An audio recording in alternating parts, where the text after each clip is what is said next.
Remember that whenever there's a story like that of someone standing at a gate, or like even a sphinx, right? Or an oracle, in order for them to reach their highest knowing, they have to step into the energy of neutrality.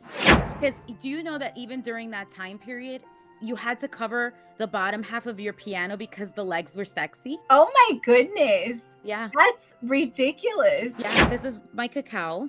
So I've studied the Mayan, Guatemalan, Salvadorian way of drinking cacao. There's an entire ceremony when people are planting these cacao trees, and it is the pure cacao nibs. They're fire roasted. That entire process in and of itself is ceremonial. Literally, it's on 3 stones on a grinding block called a metate that also has 3 legs because it's the divine feminine number for the Mayans. The cacao allows us to remember what the feminine leadership actually looks like. And for the men, it actually introduces them to the feminine, which leads towards a connection and a union. You are new and shiny here. So shiny. Guys, the shine wears off really fast. No, it doesn't. I've known you for 2 years. It doesn't actually. Actually, it gets bigger and brighter. That's because you like the New Yorker in me. I do. I have a weakness for people that are, in my opinion, very cool. This week on the Beyond Numerology podcast, we have the incredible Yolanda Marin. Yolanda is a wizard school grad and practicing numerologist who blends her gifts with Holy Fire Reiki, her Mary and Magdalene priestess work, and some seriously powerful psychic abilities.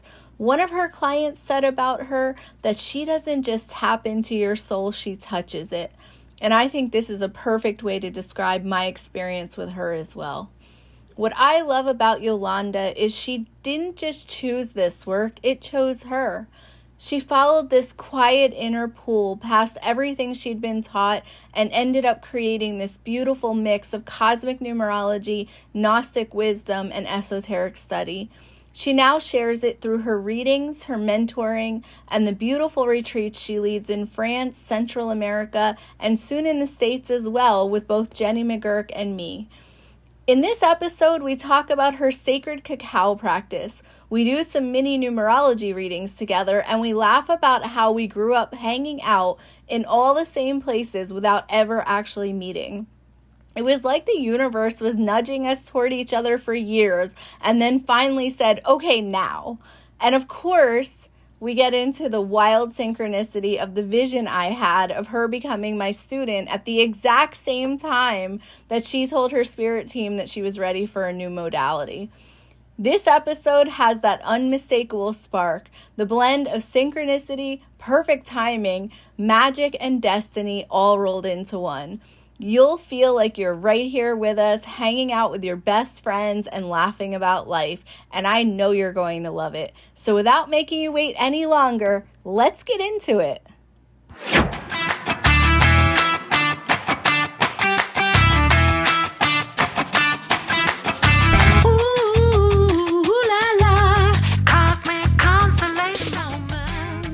Welcome to Beyond Numerology.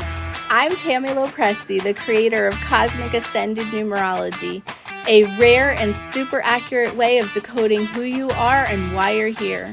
If you're new around here, I'm so glad you found us. And if you've been in my world for a while, then you already know that I don't do numerology like everyone else. Think of this podcast as your weekly spiritual hangout, a place where we dive into your soul's plan, we uncover what you came here to learn, to understand, and to experience, and we help you to wake back up to the you that you came here to be.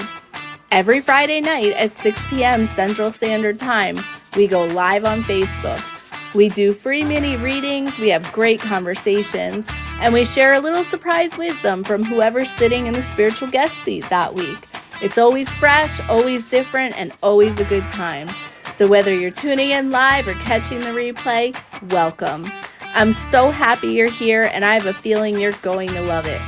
Now let's go beyond numerology, because your soul's plan starts right now.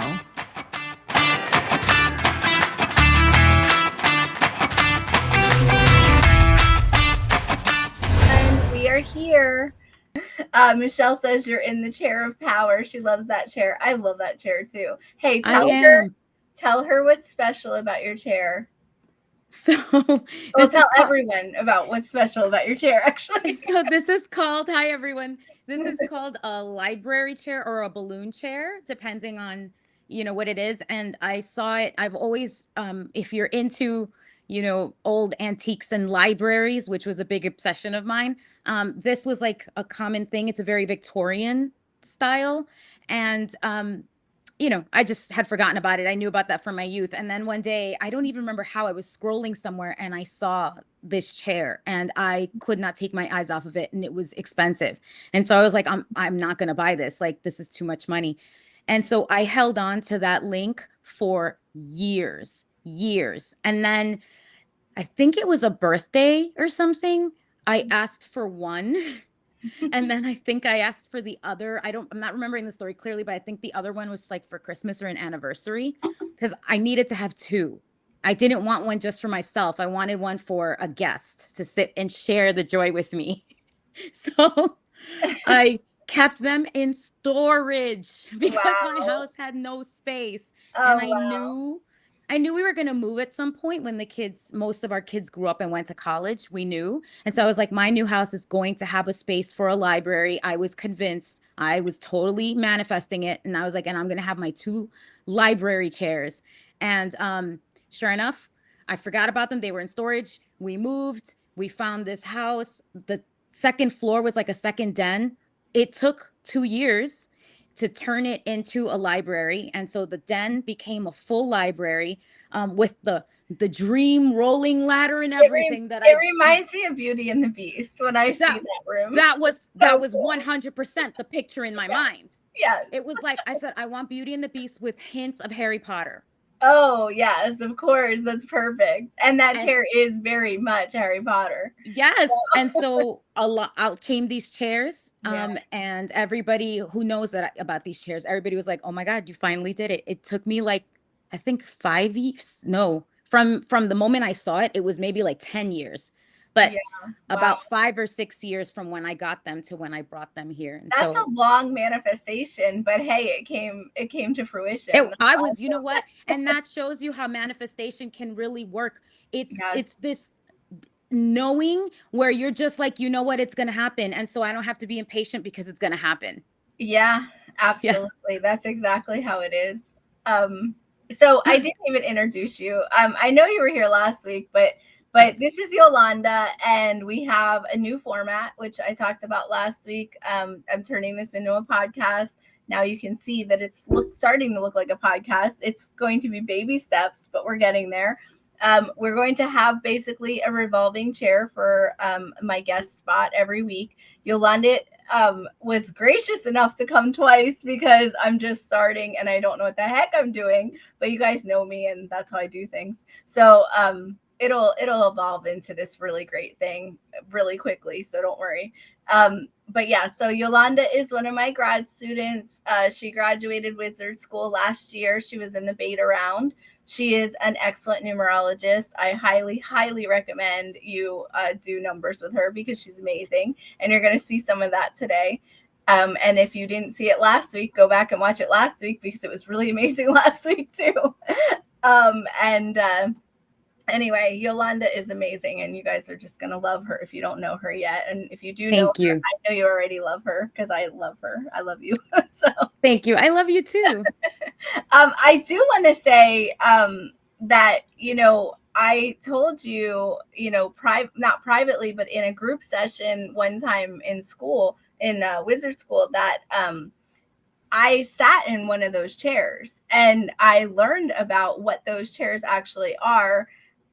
They actually are believed. This is what I was told anyway. So my daughter got married in this place in Austin, which I didn't even know existed, but there's a wizard school in Austin. That's a real life wizard school, but I don't think it's about creating wizards. I'm not really sure what it's actually about, but it's called Wizard School.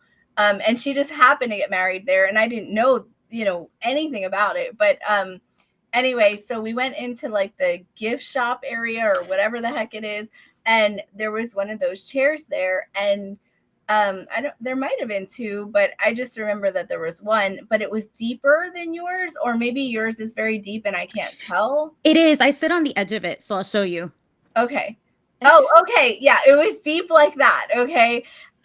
So the woman there explained that these chairs were actually placed in two different areas in the same room, like more back to back.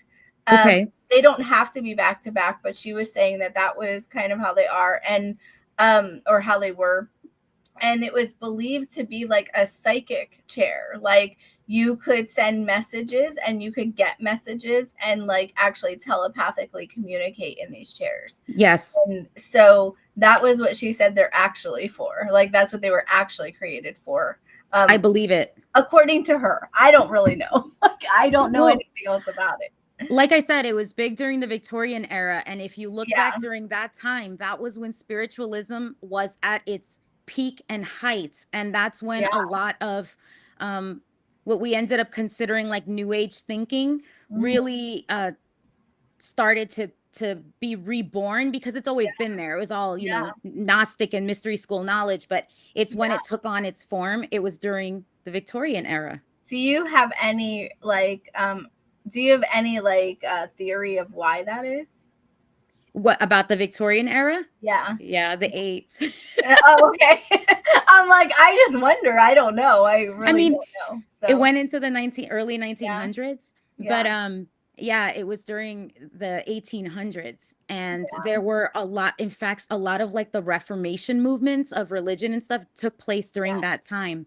And interestingly enough, in certain spots in the world. So like different, our modern day religions, some of our religions, which I don't want to get into now because it's too loaded, but were formed in particular spots during a short period of time during that era. So it was a very high energy time. And it was a lot of mysticism during that time. Yeah.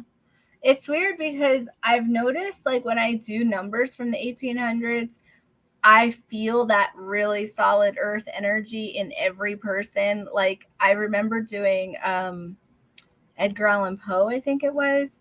And I remember feeling like alcoholism, you know?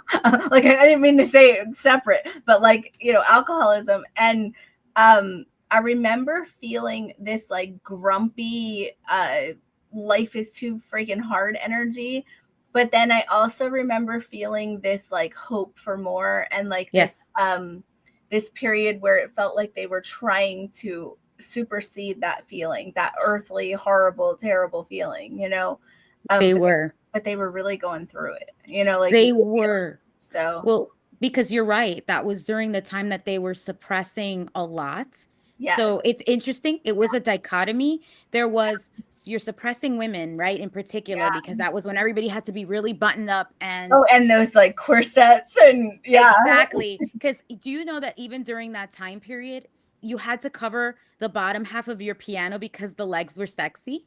Oh my goodness. Yeah. That's ridiculous. Yeah. And so you had all of these people denying that in themselves, like their very base, you know, root chakra needs.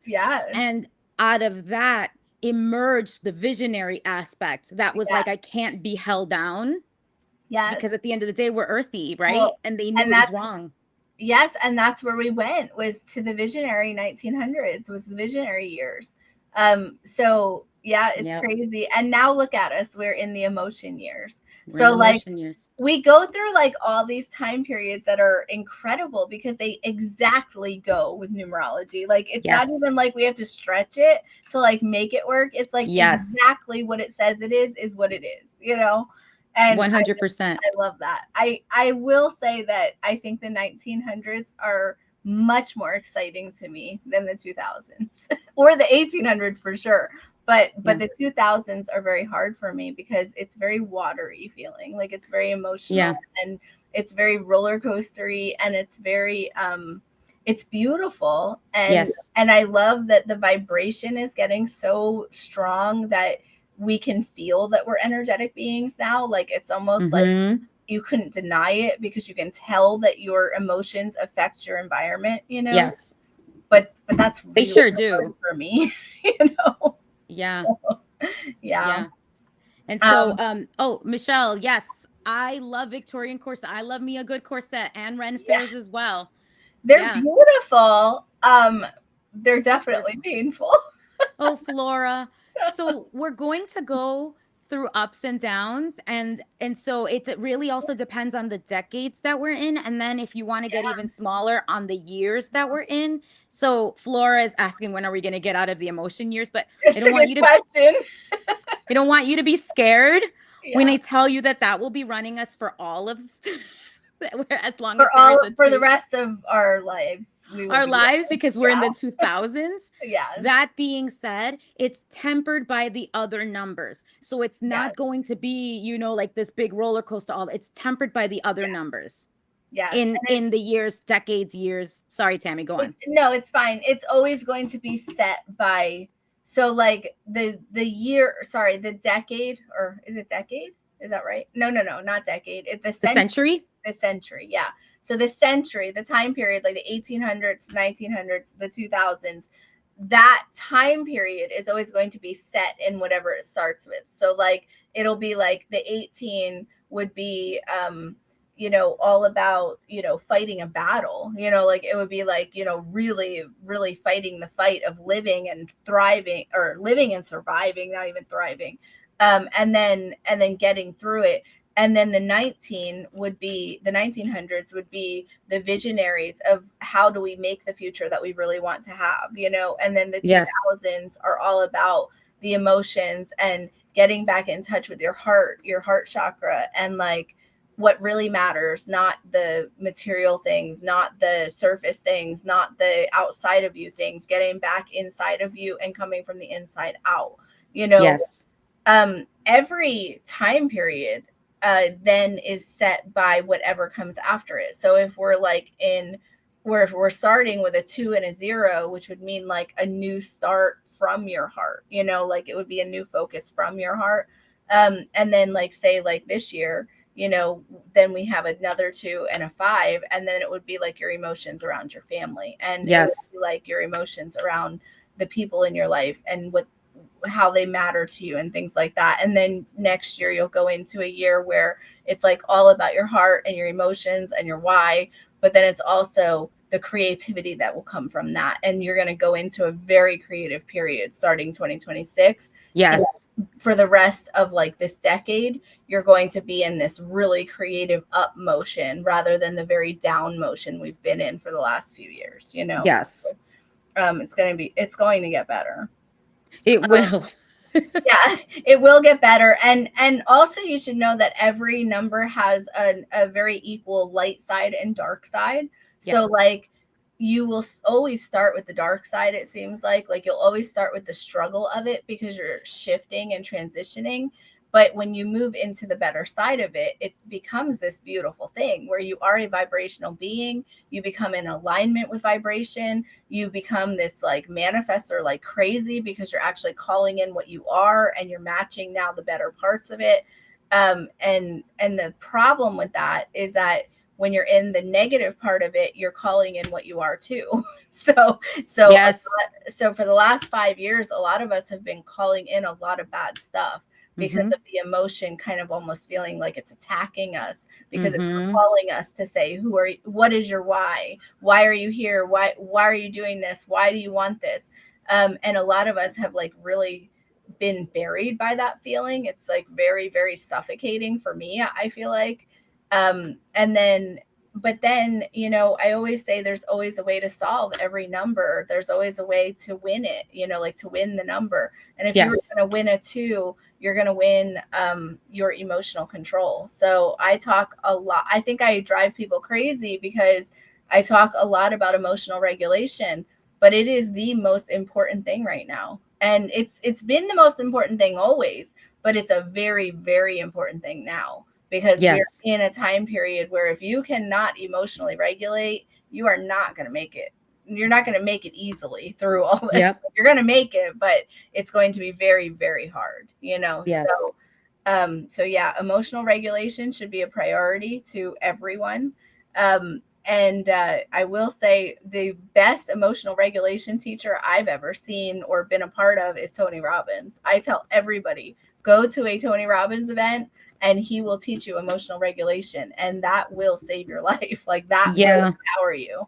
So he really is.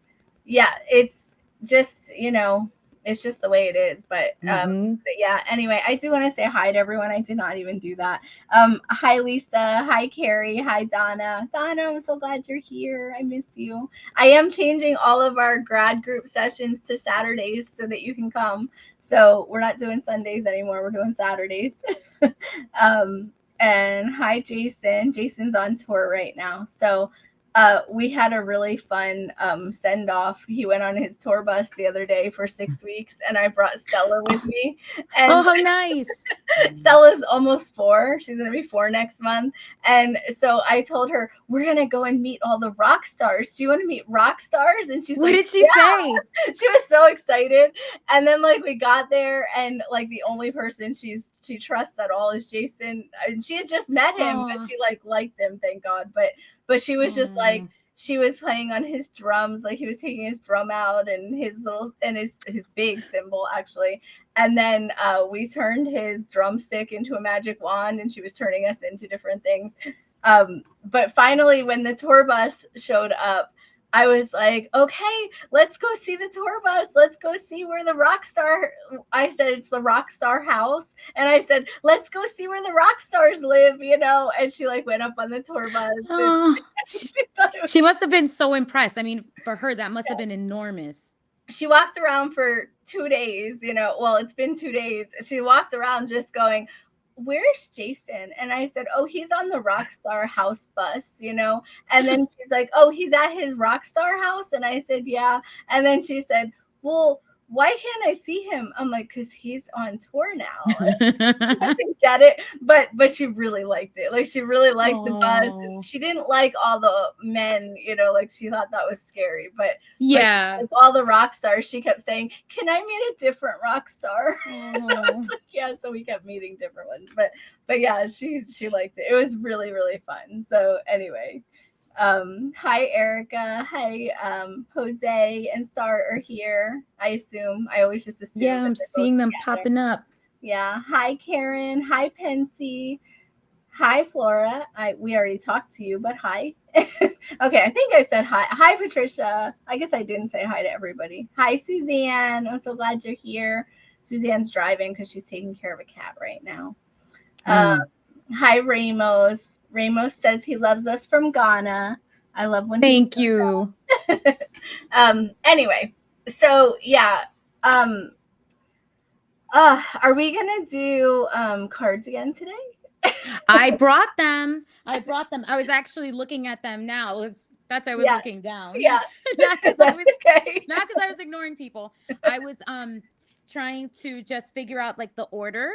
Yeah. And and just kind of going through them again. I think, is it okay if we stick with the original? I have others, but I just really love the ones we used last. Totally fine with me. Okay. And I think with the new layout, when I add the comment up, I think it will actually not cut into us. But I'm going to check. So I'm just going to click on anyone's comment. Okay. And just see. Okay. Yeah. It looks like it just comes up under us. Okay. So I'm going to tell me what the 3 options were again, because I'm going to put them in the comments and then highlight the comment. So, yes. So we've got the Mary Magdalene Oracle deck. Okay. I don't know how to spell that. Magdalene. Magdalene. Okay. And then we have the Dragon Path. Yep. Okay, dragons. And then one moment. What did I do with it? Actually, it's not here. So we're going to just use those 2. Okay, so we have 2 deck options. I could have sworn I brought it up here, but I had a different dragon deck. And so I was wrong. I had the wrong ones. Do you want to do Dragon Deck 1 and Dragon Deck 2? Does that matter? Are they different? You know, I'm not as comfortable with this one yet. Oh, okay. Well, then So we'll definitely wait. stick with the ones that you are familiar with. Yeah. Yeah. Okay. Okay, so we have 2 card deck options, Mary Yes. Magdalene and the Dragons. I'm going to put that as a comment, and then I'm going to highlight that comment as soon as it comes up. Okay. Okay. And so then the plan is, well, it takes away your name. I hate that it does that, but whatever. Anyway, the plan is that we're going to pull a card for everyone that we do the numbers with. Yes. Yolanda is going to choose your numbers. So make sure you put numbers in for either you or someone that you want to learn about. And Yolanda's going to pull the numbers. And then when she does that, we're going to also, she's going to also pull a card. So pick a card, or sorry, pick a deck that you want her to pull from when you put your numbers up. And then what else? And then she's going to also help me with the numerology. So yes, it's really cool. I really like having like another numerologist as well, because I think it's really cool to have you, you know, then say, oh, this is what I feel, you know, or I agree or I don't agree or whatever, you know, I just like that. So yeah, and I've got my little notebook here to keep track of everyone. And okay, so good. Good. Just scrolling up just to make sure if you want to actually hold on. Okay, so we've only got a couple of birth dates actually, so we're good. Okay. Yeah, guys, start putting birthdays in so that we can start pulling from them. And definitely choose your deck as well. So I don't know if I missed any comments. Oh, Michelle says she's manifesting a bathtub. Hey, I want to manifest one of those like rose quartz bathtubs. That'd be so cool. Aren't those beautiful? They're so pretty, yeah. I would really like a labradorite one. Oh yeah, me too. Yeah, but not right? just like, have you ever seen a labradorite countertop? I don't think so. So they're actually very popular. People don't even know that they have it. And I didn't know that. Yeah, it's very. I only know that because I replaced all my whole kitchen. Oh my and gosh. I had to look for countertops. But a labradorite countertop is usually like not the best quality labradorite. So it's kind of like just bits and pieces of flash here and there. So it doesn't have, yeah, it wouldn't have like the purple and the pink and the sunset flash and all that. Right. I would want it to have like the really beautiful part of the labradorite, you know? Yeah.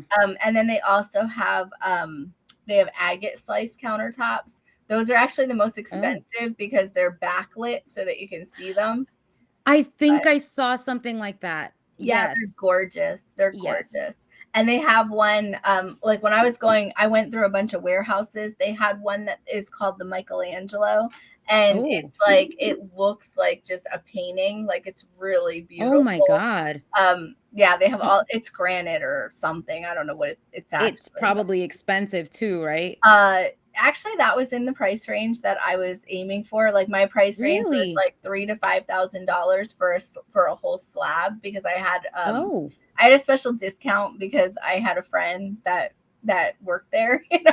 So that's awesome. Yeah, but I need your discount when I redo our kitchen, but you know, not this year. But I can contact him. He got me like almost half price on all of my cabinets and all of my granite and everything. And yeah, my kitchen was about $10,000, I would say. It would have really been double that. Yeah. Wow. Yeah. So, yeah. Pensy says labradorite countertops. That would be amazing. It is amazing. Like a lot of people actually have it. They don't even know that they have it. My old best friend had that. She, I went in her house and I was like using my flashlight on my phone. I'm like, see, look, you know, no, I would have lost my mind if a friend of mine had that. Yeah, it's really cool, but she didn't even know it because she didn't know the difference. So wow. Yeah. Anyway, I guess I should get some charts out. Yeah, and I've already got a few dates written down. I was just good. If you see my face go like this, it's because I'm just making sure I have the birth dates right, and I should probably be wearing reading glasses, but yeah, that's a hard subject, I feel like. I actually have really cute ones that are like blue light blocking. but Yeah. they don't really help with like vision. Like I use these Yeah. when I'm on my computer too much, but Yeah. they don't really help with My vision. my eyes don't focus now if I look at my phone and then my TV or my computer. It takes a second. Me too. I'm like, oh God, this is terrible. And Yeah. sometimes at night I can't read road signs all the way. But Yep. luckily in Texas, they have these giant road signs, so I can always read those. I just can't Oh, read the good. little ones, as Good. well. I can read them, just not as well. Because yeah. Well, and luckily you kind of know what's on most Yeah. road signs. Well, and my So, GPS is like always on, like because we're right. addicted to GPS these days. So I don't ever Absolutely. have to look at it. But that's probably what's messing up my eyes. Yeah. Anyway. All right. So who do we have first? So we are going to actually go with Oh, Erica. sorry. Sorry? I forgot you were going to talk about something cool. So, all right. So let's do Erica and then we're going to talk about something cool. That's a great And idea. then, sorry, I'm like, No, don't apologize. This is actually not bad. If you want, we can do one or two people just to kind of get the momentum started because that's what they're okay. here for, Yes, right? of course. And then we can intersperse it with some fun They're conversation. here to learn about you too. So Oh, thank you. you Well, are new and shiny here. So shiny. Guys, the shine wears off really fast. no, So it just doesn't. giving I've you known you for 2 years. It doesn't actually. Actually, it gets bigger and brighter as I That's know because you like the New Yorker in me. I do. I do. That's I have a weakness for people that are, in my opinion, very cool. well, when what you call the punk comes out, the punk kid comes out, you like that. But a That's lot of people are like, yes. I am very like because I'm such a punk. So right, like I am very like attracted to that nature in a person, same. because I feel like they're on my level. Like if they're Right. sarcastic, if they can take my sick, twisted humor, like I love to fuck with people. It's like my Of favorite. course.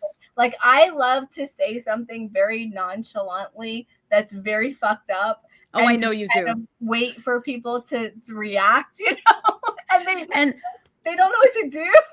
no, and I've had to temper that because I'm not quite as charming as you are. And so, or I wasn't, I've really worked on Yeah, softening my yeah, energy. And people like I thought we were just messing around. And then I realized that there was a lot of people that, everybody's heard the term they can dish it out, but they can't take it in. yes, And so at first I was like, oh, it's because they can't take it in. And then I went, no, I think my energy is a little strong. I need to pull back a little well, I and just soften say the to people, edges. I'm like, it's just I'm an asshole. I can't help Right. it. I don't know why I'm like that. It's fun. Yeah. You know? But see, when we're together, especially in private, we Yeah. can say things to each other because there's this understanding of where it's coming from, that it's not coming from a bad place. Yes. Right. And Because so it's just like that's just the way we talk. And we grew yeah. up very close to each other geographically. By the way, Yeah. guys, we grew up like Like so close to together. each other, and didn't realize it. We were only 1 or 2 states away. But the funny part is that I would go to her location Yes. all the time growing up Yes. in my teen years, and certain locations were so like pivotal that I know we had to have been there at the same time because of just Yes. the way it was. No, And I spent my life at that amusement park. Really right. and truly. My mom retired from there. Like my mom worked there like since I was 12 or 11, I don't know. I had a season pass every single year and I went there a lot. Like we would go to Yes. sleep in her car so that we would be there in the morning so she could drive us to work, and then we would sleep in the car until the park would open, and we were there until she was done. Right. I So we lived crossed there. paths. So I know that me and you crossed paths. Yes. Absolutely. And now I have family that live in the same town I that you know. came from, Which which is is, crazy. You're like, hey, I'm going here. I'm like, hey, my mom lives there. I'm like, if I knew your mom better, I'd be like, hey, mom. Yeah, yeah. Well, Like, maybe you it's will crazy. know my mom, at Yes. some point. Oh, and Erica asked if I'm from Long Island. So you picked up a little bit. So I grew up in Queens and lived primarily in Queens, but I went to school in Long Island. So that's when you hear the Long Island. Um, Okay. I went to school there. I spent a lot of time in Long Island, and you know there are still loved ones who live there, but Mhm. that's what you pick it up from. But I'm Yeah. originally from Queens, all Mhm. around Queens, and then you know, as everyone in the tri-state area does, worked in Manhattan for most of my life. But Yeah. yeah, so Wow.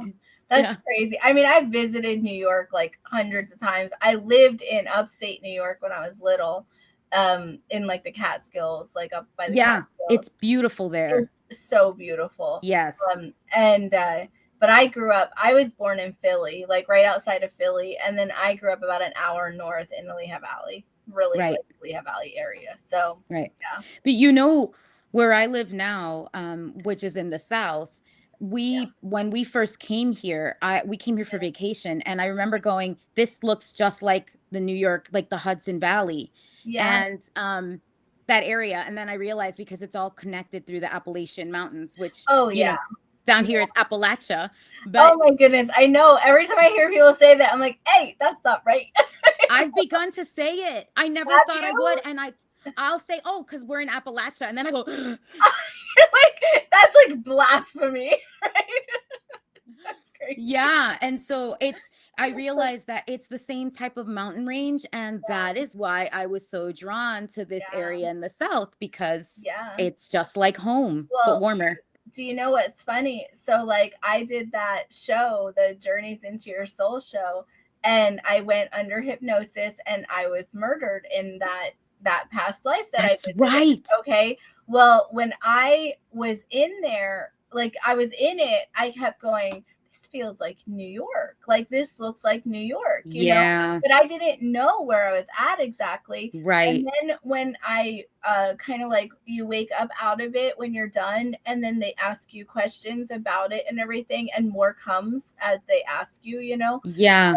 And I said, "Is there a place called the Adirondacks?" Because Oh my God. I knew that there was a chair, of the Adirondack chair, but I did not Yeah. know that that was a mountain range or whatever. And that was what came in my head. And I went, I feel like I was in New York, like upstate New York, like Yeah. Catskills, but Adirondack came to me, and they said, and the producer guy, he looked it up and he goes, yeah, there's Adirondack Mountains. I was like, wow, Yep. I think that's where I was killed in a past life. So You know, we'll talk about this another day, but I did some yeah. Google searches for you after Did that you? happened. I sure did. Did you find me? I I I don't know, but I have a couple of leads that I wanted to talk to you about. But Yeah. during that time, you were in the midst of so much change. Oh I yeah. was like, Yeah. this it's not a good time to talk about when she was murdered in her last Yeah. life. Well, that's exactly what happened. So I was going through all this loss and all this betrayal, and I had this whole experience. And then a whole bunch of people were like, "Oh, we want to start researching who you were in this past life when you were murdered," because I remember what the people looked like that murdered me. Yeah, And I don't know what I looked like, but I know what they looked like, yeah. and I know what their car looked like and what their property looked like and Oof. everything. And I was like, I literally sat here and asked myself, should I explore my murder right now? Probably not. I'm already in a traumatic state. I think we're good. I felt the same way about you. I was like, why would I bring this energy to her now? So I Yeah, had data yeah, and I said, I'm yeah, going to put this to the side. We're going to put this in a little yeah, compartment yeah, until we're all in a more stable place. Like, just, yeah. it wasn't that you were unstable, but it was Yeah. just Oh, everything I around you was was. I was a little unstable. I Well, was but I like think it going was through a more lot. as a result of the environment. Like Yes, so much yes, upheaval, physical upheaval was happening in yes, your life that you had to take yes, care of and put out little fires. And I yes. was like, why would I she does not have the bandwidth for this and she I didn't. shouldn't. I definitely didn't. And No. I was like, I couldn't handle it right then. So thank you for that. But I am so open to actually solving my own murder at some point, you Oh know? no, we're gonna do that. Yeah, I would love to do that. And so, you know, I know that there are a lot of true crime lovers out there, but I'm gonna tell you guys, I have a best friend. She's like next level. She's actually Yeah, part of like not just the social groups. I don't want to go too much into it because I don't want to give away her info, yeah. but she has access to a lot of data. Ooh, And that was why I was going to reach out to you, because I was going to tell you, if we give it to this person, she Yeah. will find that. Like she'll Oh, find, and not only will she find it, she'll find it in like a day. wow. Like she has I a would lot of love to access do to a that. lot of stuff. And That would be so she's cool. yeah, so well, she doesn't even know, but Yeah. she's the type of friend where if I just get because of her ADHD, if I just gave her a date and data, she wouldn't sleep until she found the answer. Yeah, that's awesome. Well, I can show her the picture I drew of him. I'm not a great artist, but I can Oh, show her the picture, yeah, and yeah. I could tell her everything I know. I know a lot, actually, it seems like. So So we'll talk. anyway, Maybe we'll do a group Zoom, the three. You would love that her. would be great. Yeah, that would be so You awesome. like you would love her. Nice. Yeah. Well, I So love true crime, and I think that see, I don't. I love true crime. Like my favorite podcast actually is My Favorite Murder because I love true crime, and Right. that's really why I'm into numerology, is because I Gotcha. love the psychology of why people do things. I don't love that they do things, but Yeah. I love to understand what makes someone tick and what makes them Yeah. react. And that's probably why I fuck with people so much, because I try Probably. to figure out why they do things and what makes them Probably. tick. Anyway, sorry, we're doing Erica's numbers. It's Sorry, okay. Erica. Yeah, we'll jump to it. This is what we do when we're together, so we have to tame ourselves. We have a problem. We'll Yes. just admit it. I never even did your numerology reading that first time that I met you. Or the second. And What are we you were on, talking about? we were You on the still call haven't for like completed it. 7 hours or something. But you know why, right? You weren't meant to, because after the second reading, the guides came through first to me and then to to bring you. to bring you into Oh, numerology class. oh Yeah. wait, or maybe it was after the first reading. So it was after the first reading. So like Yeah. I didn't know you, but Yeah. I know I told you this before, but like I was so intimidated by you. Like you're phenomenal, You're as a nuts. person.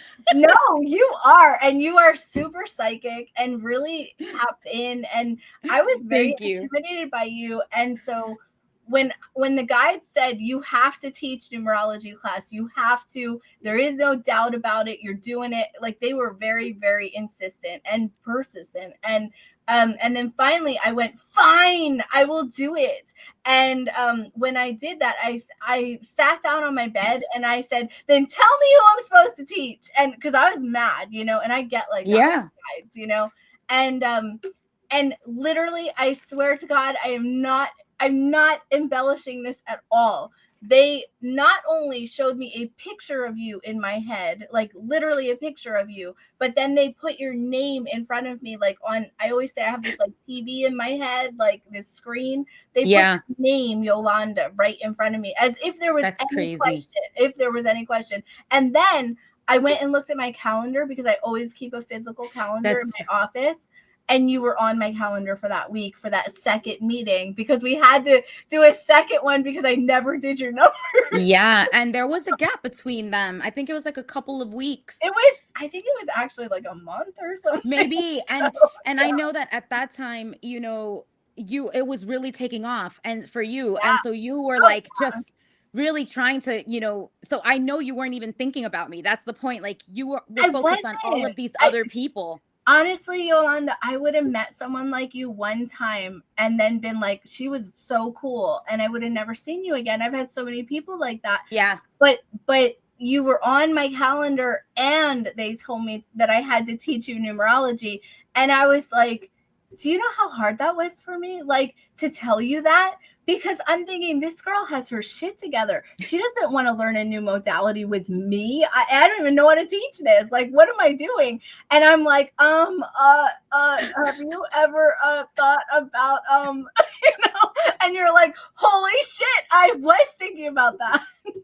Yeah. And so I wrote about this in the graduate newsletter, but for those who, haven't seen the story. So while this was happening with Tammy, I was very stubborn myself, and I kept getting all of these signs. And I mean, the kinds of signs you can't ignore, like where I'm sitting in bed and I'm, just worrying about something altogether. And I know I could feel this pressure that I should be doing something now, that I should be doing something with my gifts.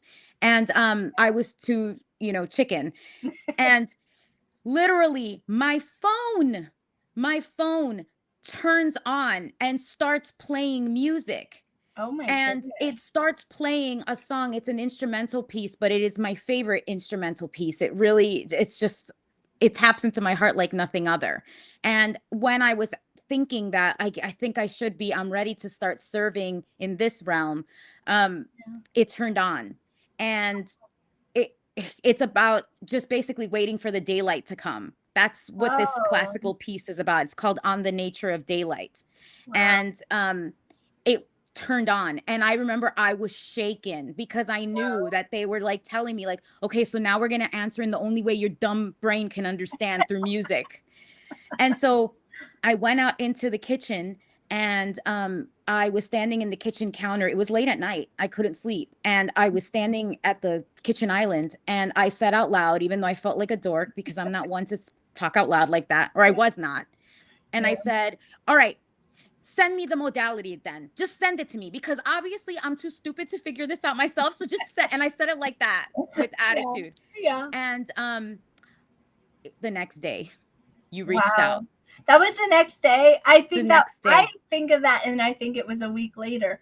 No, Wow. it was the night before, and then you reached out Wow. the next day. And That's I was amazing. like, we say in Spanish, pálida, pale. Like I just, Yeah. because Well, you looked at me like, so this was the other thing. I told you I was intimidated by you. And so like I was scared to say this to you, and I didn't even know what to call it at the time. I would never use the word modality. Like yeah, I would right. say like whatever I teach, or I don't know what I would call it. I would just call it numerology maybe. I don't know. This practice I do or something. But I said, "Have you ever thought about learning a new modality?" And you looked at me like I don't know what you looked at me like. You looked at me like you were shocked. But Yeah. but I know that now. I know that you were shocked now. Yeah. At the time, I thought you were looking at me like I was crazy to be asking. Right. No. Because No. you didn't say anything, and then you were like, "Are you kidding me?" And I was like, No, it "Oh, was great. nuts. What was I thinking?" It was nuts. And you did use the word modality. I And did. that's why the color left my face, because Yeah. I could literally feel myself go white, Yeah. And I was just, Crazy. yeah. So that's our story. So yeah, and now you are a graduate of my class, and you are one of the best numerologists I've ever met. You're really, really good, like really seriously. Thank you. And you've also like become one of my very, very best friends over the last 2 years. And I do not think I could be without you, because like when you were kind of silent for a couple months when you were going through stuff and you were traveling and whatever, I was just like, I was really kind of like going, oh man, what if we're not friends anymore? Oh no, hell no. Well, because we get busy and we move on to things, and you go through phases. Oh gosh, and so, we were both going through it during that time. We were both so going through it, yeah. But yeah, so anyway, that's how we all me and you got started in this. So yeah, and we've got stuff coming in the future. Yes, we're gonna do stuff together. Woo-hoo. Just like a little hint, we've got stuff coming in the future. Get ready, guys. It's gonna be big and awesome and wonderful. Probably in the spring. It's definitely in spring, yes. Probably in spring. Hint, hint. Anyway. Okay. Let's actually do Erica. Yes. Okay. So we are starting with Erica, and it's Erica Bay, and this is her husband's.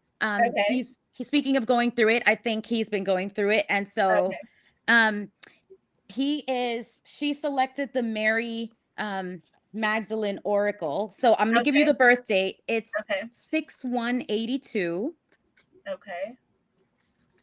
So I will write it out while you read the card. Yes. And so just so you guys know, I am also a Magdalene initiate priestess. I'm actually starting the next level this along with my ministerial school. And so cool. Not my the ministerial school that I'm joining to actually become, a minister. But it's going to be Gnostic, esoteric, and very comparative. So I grew up in a Christian setting, very, very Christian. And it's more looking at that lens, and then looking at the original scriptures and the original gospels and the original writings, and going through Egyptian Book of the Dead and all of that stuff. And bringing it together into like a spiritual unity type consciousness. So cool. yeah, so this is why Mary Magdalene speaks to me. But Yeah. I wanted to tell you, Erica, that what we pulled for him is called the third power. And this is what it says. The message on it is humility is my greatest strength. And now I don't know how much you guys know about the story of Mary Magdalene, but it was said in the Gospel of Mary Magdalene, which is an esoteric Gnostic teaching, that you have to go through the 7 powers in order to basically ascend, and that it's not just one step. You can go through this one a day. You can go through all 7 in one day. You can go through all 7 twice a day. It's just basically the steps that we go through towards the next level of ascension. So this is called the third power. And ignorance is our ultimate blind spot, which we know ignorance here means not knowing, doesn't mean stupidity like people use it. Yeah. It's the insular thought that we exist somehow as the lead role in a movie. Ignorance is a profound lack of vision. It's an inability to actually see ourselves. There's a powerful exchange between desire and the soul in Mary's gospel. Desire in this dialogue is what the ego craves. It isn't the desire of the soul, it's the unconscious needs of the ego. So, what she ends up with is humility is our greatest strength. If we can let the garments of the ego fall, we can see ourselves more fully and recognize what is lasting. And if we have the strength to be humble enough to understand that our ignorance is only human, then we get to experience the way that our forgiveness is also divine. So this is dismantling the fog of ignorance. So this doesn't mean that your husband is ignorant necessarily. What it means is if he is operating in a paradigm where there is a lot of ignorance around him, or there is misinformation around him, that he has to really look at that and think about, where is humility important? Where do I remove the ego from it? The part where maybe things are causing me to be defensive? Where do I remove that and actually look inward and say, okay, why is this affecting me this way? What can I learn from this? So it's very hard to do. It's not easy. I don't say this with any judgment because I go through this all the time. And so it's just like this invitation to step back and look inward and just humble ourselves and not be defensive when things are happening around us. So you know how last week it was like every card seemed to go right along with the chart, Yeah. like it would stand out in the chart. I think this one absolutely is the same. Like, oh, okay. Did you get to write out the chart yet? I wrote it, but I didn't really Okay. look at it other than to see the goal numbers. Okay, so but yes, it's written out. Yeah, so this is the wise man at the gates of East and West.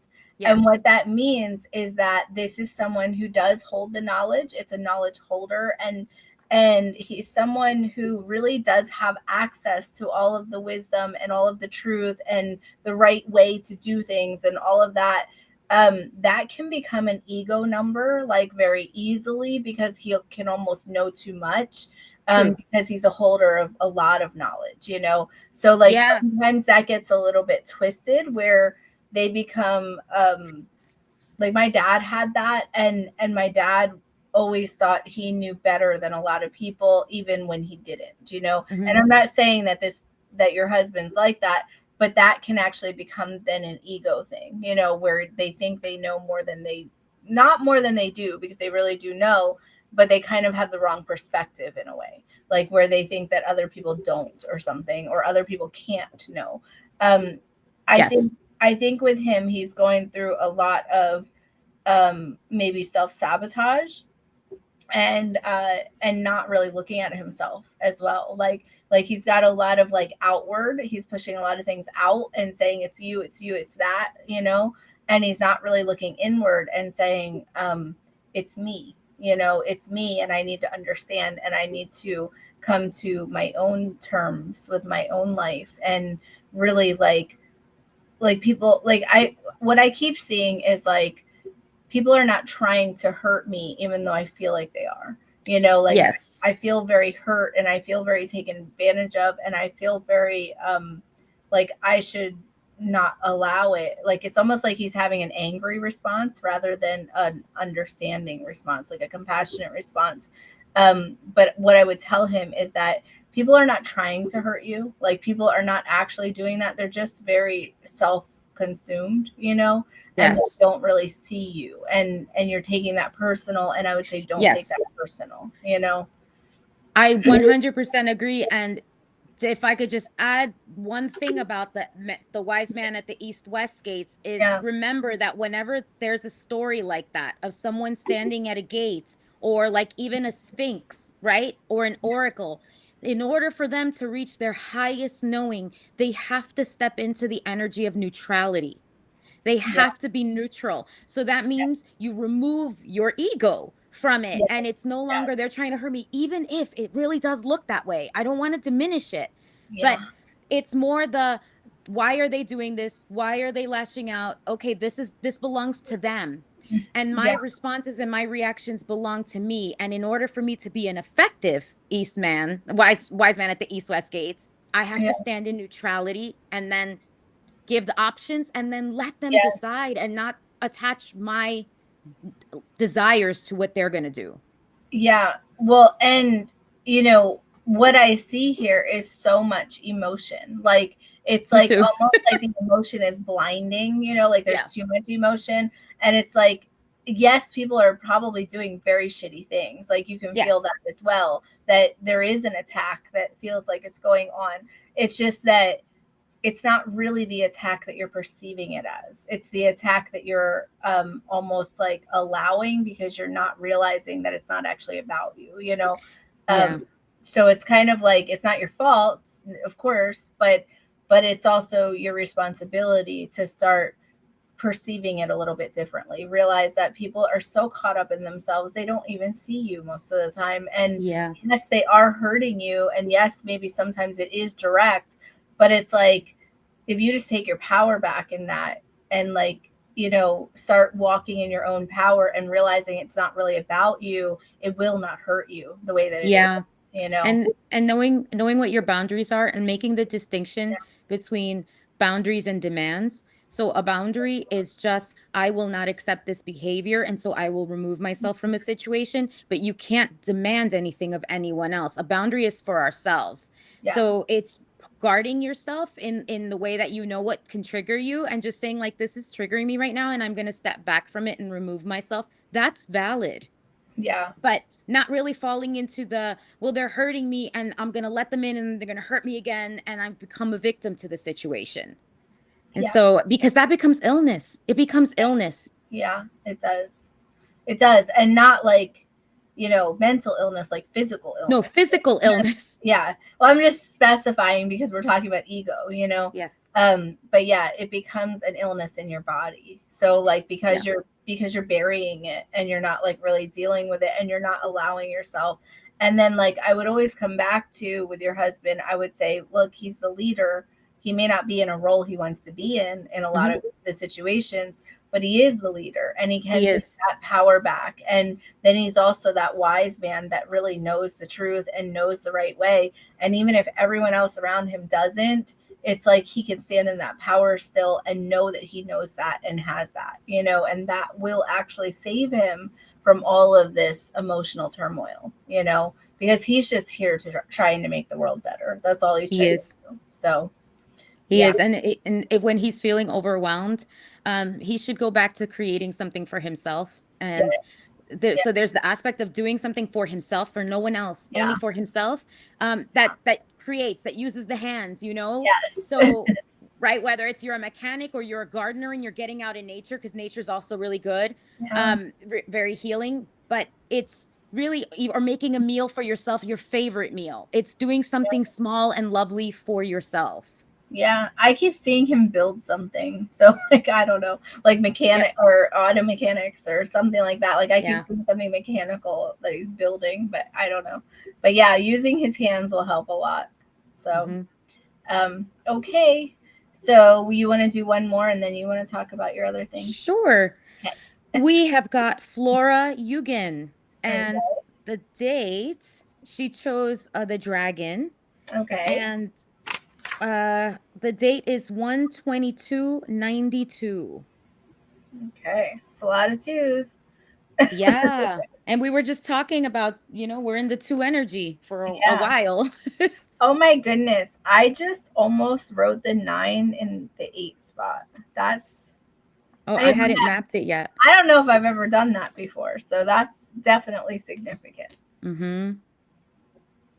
Yeah, we're gonna definitely talk about that because the guides are already telling me stuff about it. So Okay, good. yeah. So I am going to pull the card. Okay. Oh, it's the Divine Feminine. Ooh, I like that. I don't think I've ever randomly pulled a Divine Feminine for someone, now Nice. that I think about it. So this is very cool. So Yeah. yeah, the Divine Feminine in this deck is known as the 32. So it's one of the guardian dragons. Hmm. And here we are. It's the smallest dragon Hmm. that this writer has yet to encounter. She appears near the time of the summer solstice, and her counterpart is Herne, who symbolizes the divine masculine. She is here to connect you to your divine feminine energy. She told me, you possess everything you need for your existence on earth. All you need to do is accept and understand it. She allows us for the first time to acknowledge and touch a feeling of personal power, for she encourages deep trust in the divine, which settles itself comfortably in our being. So even though she's the smallest of dragons, she carries an immense power, and her message is, it matters not how small you may feel on the inside. In truth, you are more powerful than you could ever begin to imagine. This power is deep within you. I'm getting chills. Hmm. And you know intuitively what is required of you. It's time to stop playing small and claim your place within the circle of light so that you shine. Others are drawn to you. So own it. Own it without fear or ego, but with acceptance and grace. Nice. Nice. Ah, that's beautiful. So I assume, Flora, that these are your numbers. I don't remember your numbers, but she is someone that I know personally in real life. Um, and if these are her numbers, I would say that's very accurate for her because she's someone who really does stand out and really does have that like really big feminine power, you know. And then the smallness I think is also relevant because Yes. she's the youngest of her family, and Oh. she's in a powerhouse of a family, you know. So like Oh. I think it's been hard for her to find her own voice, you know, in it. At least that's from outside perspective, that's my perspective, you know. Her mom is one of my teachers, and so I see. I've known her since she was little.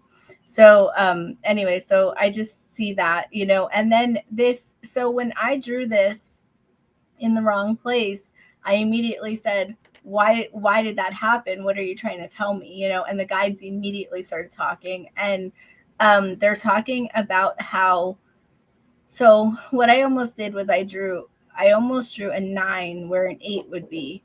Right. And I drew about half of it before I realized. And then I went, what would that mean? And they said, um, there's a great fear of the future. Like there's a very great fear of the future. And it's like I'm almost scared. I'm more scared of what's coming than what is, because what is so hard, you know. Right. And so this person is a visionary, and you know, you can trust that you're creating the future. You get to create it. Like you're not a Yes. victim to it, you know. And that's what I've never seen someone feel a victim to their future like this way. But that's what the guides are showing me, that you're afraid that you're a victim to your future. And it's almost like it's already created without you somehow, you feel like, and that's not true. So like the guides want you to know that you create your future, even though you know that consciously. It's like subconsciously you don't know that, because for some reason you're feeling like someone else is in control of it, whether that's, you know, the higher power or that's people here, but like that you're not in control of it. And they're saying they want you to take your power back. Like they want you to remember who you are and stand in Yes. that, because you are so powerful.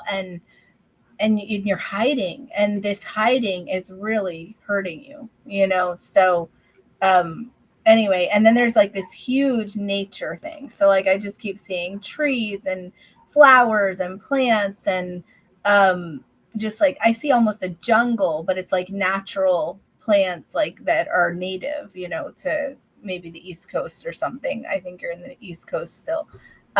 Anyway, but but yeah, it's like this whole thing about the future and the fear around the future. And then like this paralyzing, like I'm working with my heart chakra, but like Yes. my energy is too strong almost, and I can't handle it myself. And I'm afraid to show it to anybody else. And yeah, it's, they want you to go into nature to rediscover yourself as well. Like, even though I feel like you are into nature already, they want you to submerge better and maybe bring that part of you out, like that nature side of you. I don't know what that means. They're just showing me, like, they're almost showing me you become a plant, which I don't know what that means, but they're showing me some kind of relationship with plants, like actually house plants, which I don't know what that means. But they're showing me like this like relationship that's like you are them and they are you, and maybe that's part of your future. Maybe that's what they're talking about. I'm not really sure about that part. But I'm definitely seeing that. I'm seeing a whole bunch of things like that. Okay, Yolanda, sorry. Tell me what you think. No, please. I love it when you get on, when you're like on this They roll. just start showing me things, and Yep. I have to try and make sense of them, and they don't ever make sense to me. I'm like, why would you show me her being a plant? But they're showing me her, like, I'll tell you exactly what they're actually showing me. They're showing me her live inside a potted plant. And I'm like, what does that mean? I don't know what that means. It's like it's like she's thriving in the dirt with the plant, you know, like it's like I don't know, like the soil is growing her too. And then there's some relationship, like some kind of correlation. And maybe, I mean, all I can think is like maybe you make a business out of like houseplants, like, or tinctures or something. I mean, I don't know, but it's like they're showing this relationship where you are so similar to the plants that they are you and you are them, and you have a really strong relationship with nature like that. Yeah, and that actually brings me to one of the things that I was thinking about her numbers, which is you're going to feel this feeling of incompleteness if you don't step into your leadership role. You're going to feel like something is missing because that's actually one of your big missions Yeah. is to be done and step into this leadership role. And Yeah. so it's going to niggle at you. It's going to keep coming back around because it's really one of your big ministries actually is going to be to take on a leadership role, but to remind you that leadership does not look the way that we think it looks all the time, or that society tells us leadership should look like. It could look like opening, like Tammy said, opening your own business and selling tinctures, or something ecological or something holistic. It's basically just taking control of your journey, right? And taking control of, it's more like, it's not that you're going to be in control, you're not, but it's just taking control of your energy as the leader, and knowing that when you're passionate about something, people are going to want to watch and listen. And I know that's scary, but that's part of your ministry. Yeah. Well, and also realizing that you're not a victim to anything that you don't decide. Like nothing that you're not a victim to anything you don't make an agreement to be a victim to. So like, and you make an agreement by just believing that you are. So like, if you have any kind of part of you, like, because they're talking about your future, if you have any part of you that thinks that you're a victim to your circumstance, and that goes even further than the present, but it goes into the future, then the guides are saying that is just an illusion. Like that is an absolute illusion. Yes. And you do not have to buy into that anymore. You can start today, and you can just end that agreement, whatever the hell that agreement is. Just say, I am done being a victim to anything, and I will absolutely not let anything take my future. That's no way, you know. And then I also I was shown you in a dress, barefoot walking on a dirt path through the woods, and you're wearing like a crown of leaves on your head, and it's showing me That's something. beautiful.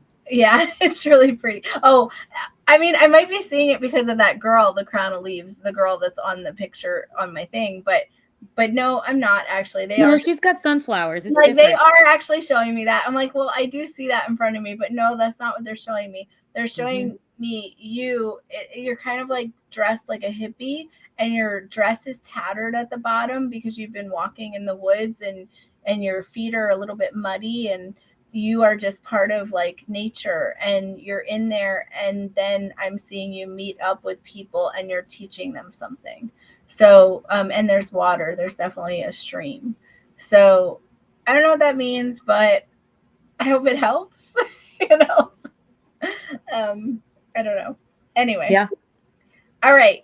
Now I want you to tell us about, unless you have any final thoughts, you could say. No, we're good. I think that, yeah, you said it all. I said too much, right?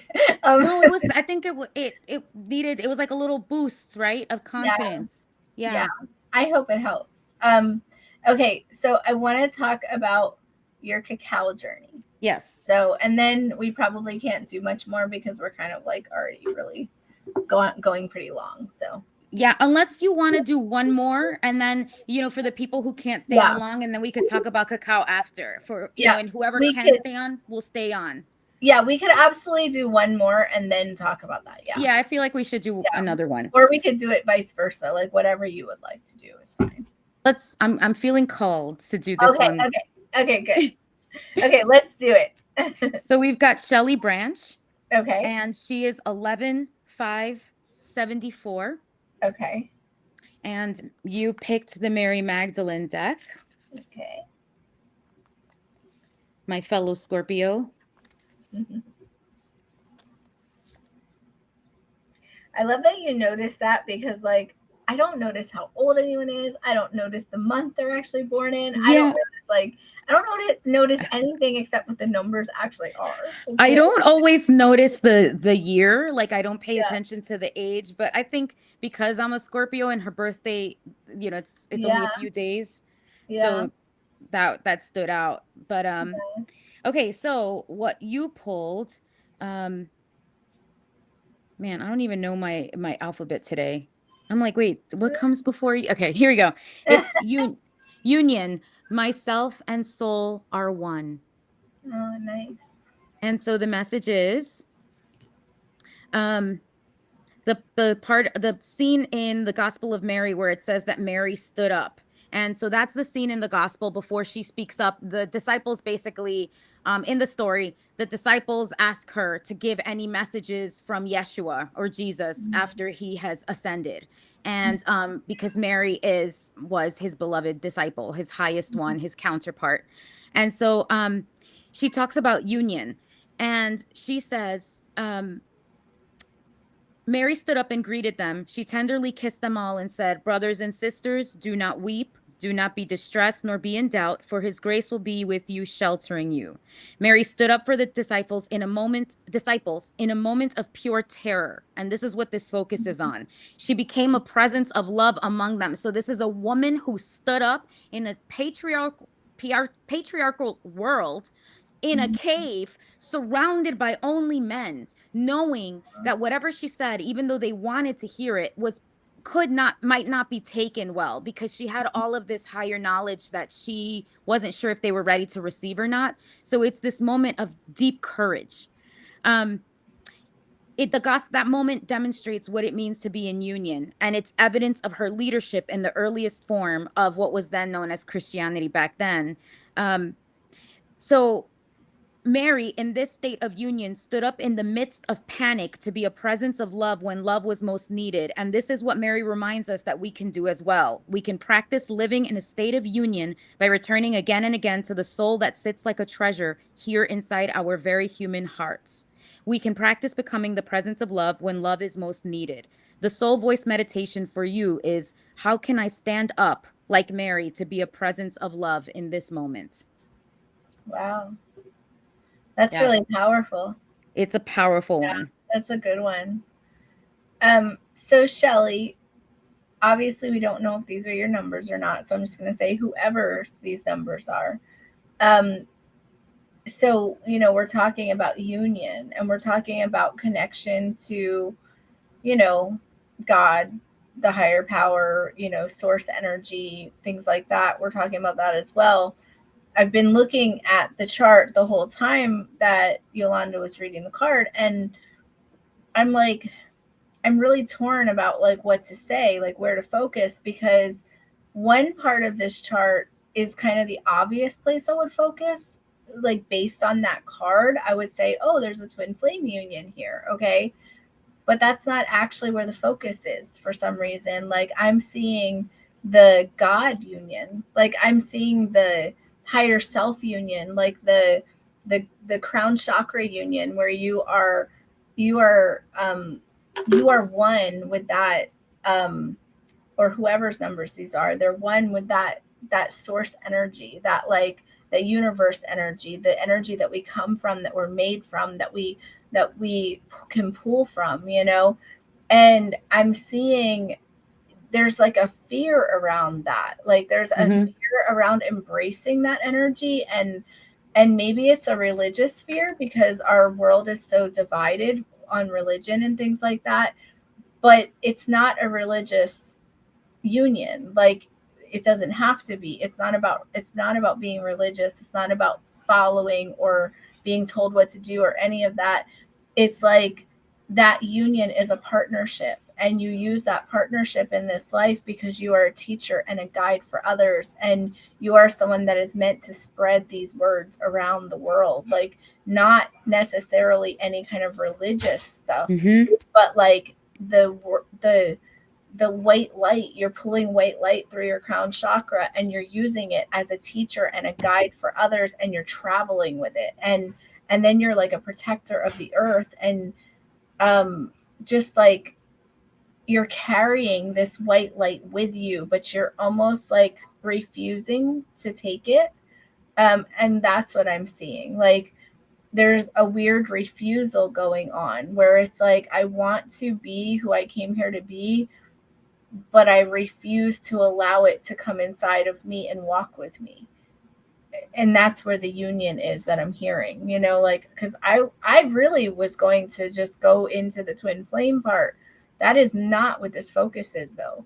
Like it's not that that isn't important, but that's not where the chart is leading based on the message that you're getting.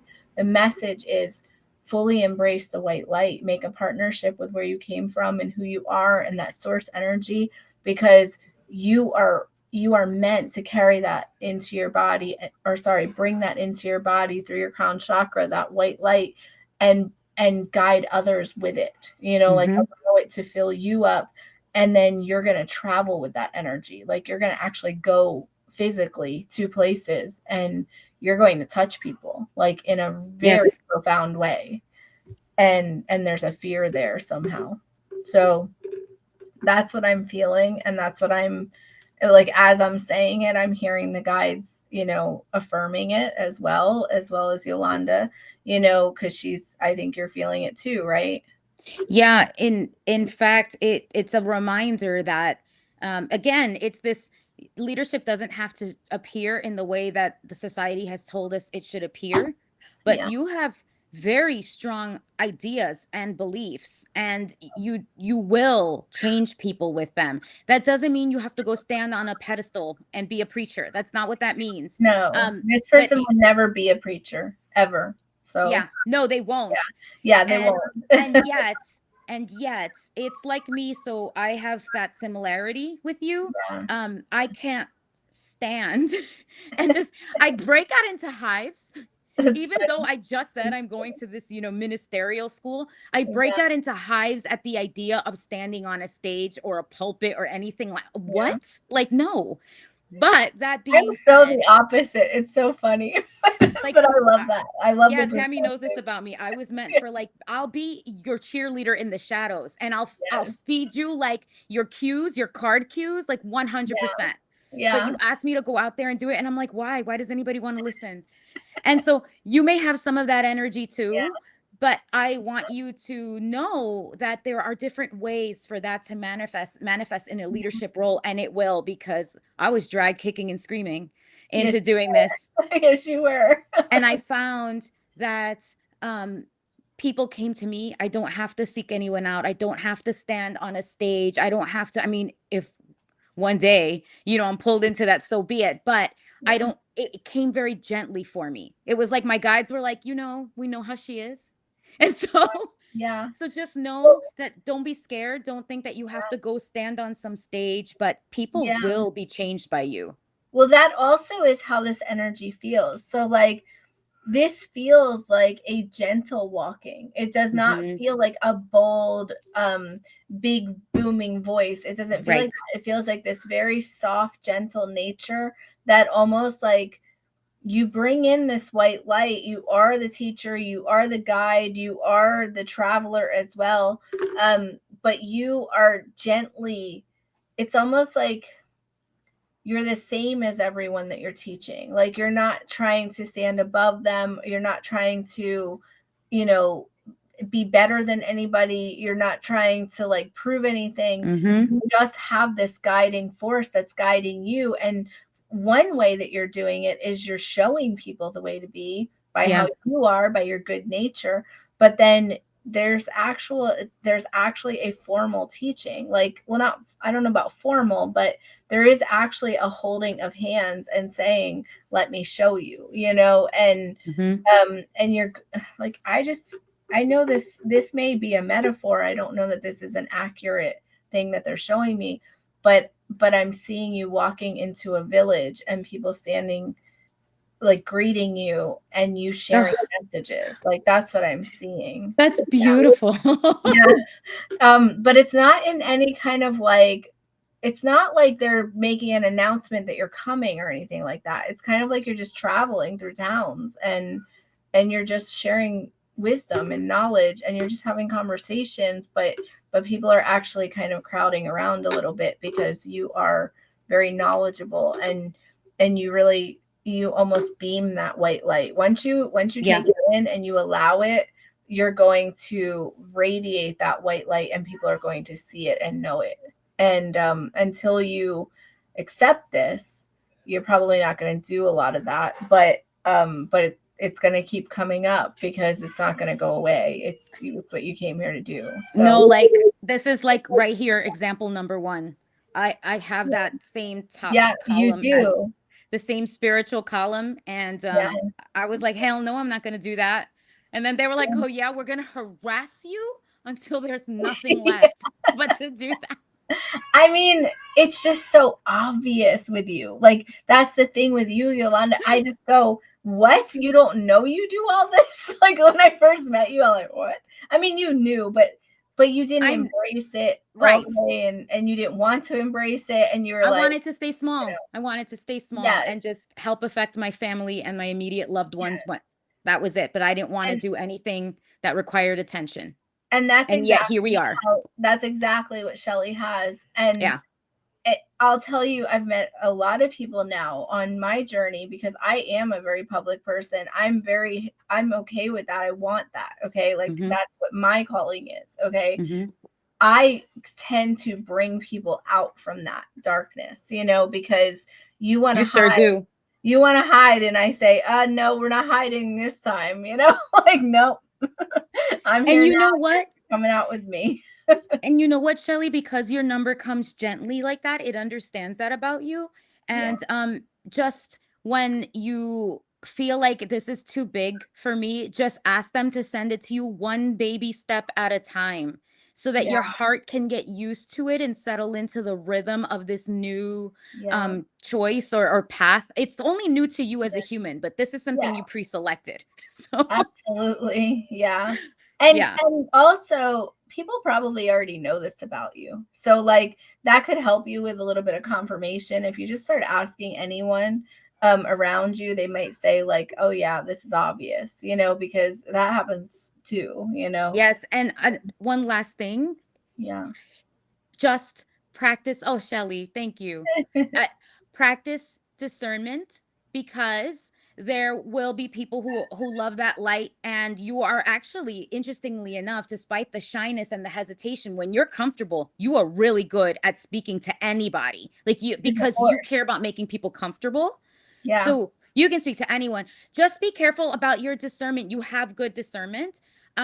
To just always remember that even when you are helping others, make sure that they're not pulling your vibe down. If they're pulling your vibe down, or a situation is pulling your vibe down, it is 100% okay to get out of it. You can do it graciously and lovingly, but don't let people or situations bring down your vibe and make you doubt yourself.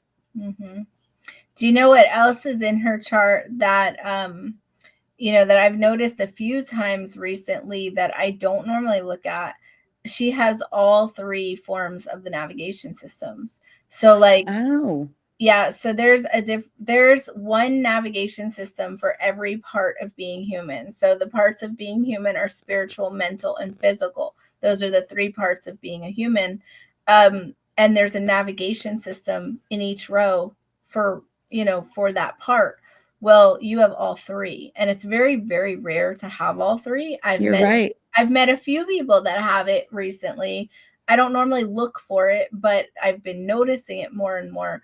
I noticed that you have a very strong connection to your intuition. And then I went, oh, wait. And you have spirit guide connection. Oh, wait.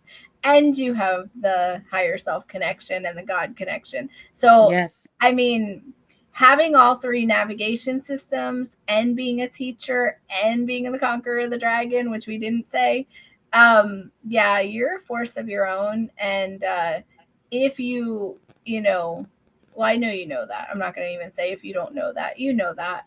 You're a force of your own. And when you are in that comfortable space, you are booming.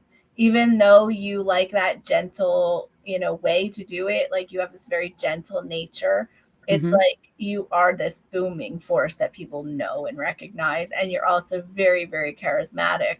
So like people hear you, Mm-hmm. you Yeah. know.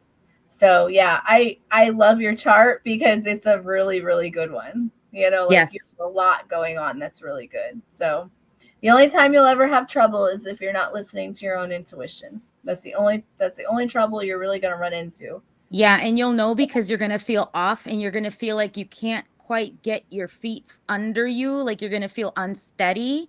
Yeah. And that will be your sign. Probably your stomach will Oh show yeah, you. stomach problems will be your sign. Yeah, every Yeah. time. Yeah. Yeah. So So anyway, hope that helps, Shelly. yes. Yes. um Thank you for trusting us with your numbers, Shelly. And actually, thank you for everyone for yeah. trusting us with your numbers, because I know that it's a vulnerable place to put yourself in. Yeah. And as Yeah. numerologists, Tammy taught me that we take this very seriously and we hold it very sacred. Yeah. It's true. And I do forget that sometimes. Like I forget that, because we're not like live with everybody, like they're not right here with us. They're on a thread kind of in front of us, which they're still here, but it's not the same almost. I Mm-hmm. forget that it's very vulnerable to share Yeah. this, and that sometimes I tell people things that are not really things they would want people to know publicly. Yeah. Yeah. And I don't always think about that until sometimes people end up in my inbox going, what the hell? Yep. And then I Yep. go, oh, I'm so sorry, because I don't think about it that way. I always think you're going to want to know, right? Like, Yes. but maybe like publicly it's a little bit hard, so I'm sorry if I ever go too far with you guys, because I know that can happen. um Well, I think this was a very good safe space. And yeah. Melissa Yeah. asked, Tammy, how can I get this info for myself at a big turning Yeah. point? Yes, always have Yeah. trouble not listening to the gut. You guys are so on tonight. I love your commitment. Yeah, me and Yolanda have a really good rapport, which is awesome. Yeah. Yeah, so like Suzanne said, my readings are all on sale right now, half off until the end of this month, and then they're going to go back to full price. So if you want to do a reading, that's where I will tell you so much more than you're hearing tonight, because it's an hour to 2 hours usually, and I tell you everything that comes through. I can never tell you everything because there's so much. You could talk about one chart for days, and still Yeah. not get to the whole bottom of it. But I tell you a lot more than we tell you on here, because we're trying to do more here than, than just one chart. So so yeah, this is just a little bit of what you would get in a real reading. Like in a full reading, like this is like, I call these mini readings. In a full reading, we kind of go over like who you are, why you're here, what you struggle with, and how to overcome that. Like that's really what we focus on in a full reading. And then of course the guides as well send a lot of messages and pictures, and they tell us a lot more, so to help guide you through whatever you're going through currently, so that's how it goes. Oh, thank you, Jose. He says my personal readings are truly life-changing. They really are. And that's what led me to actually go so far with my work, because people really do come back even years later and say like the things that I told them just in an hour with them have changed their life, profoundly. So, and it's because the guides actually send a lot of messages through, and because the numbers speak themselves, and I've just, taken 20 years to learn what they're saying, so, so yeah, but yeah, I would definitely recommend to get a full reading if you want to learn more, like a lot more. Okay, so now we want to talk about your cacao journey.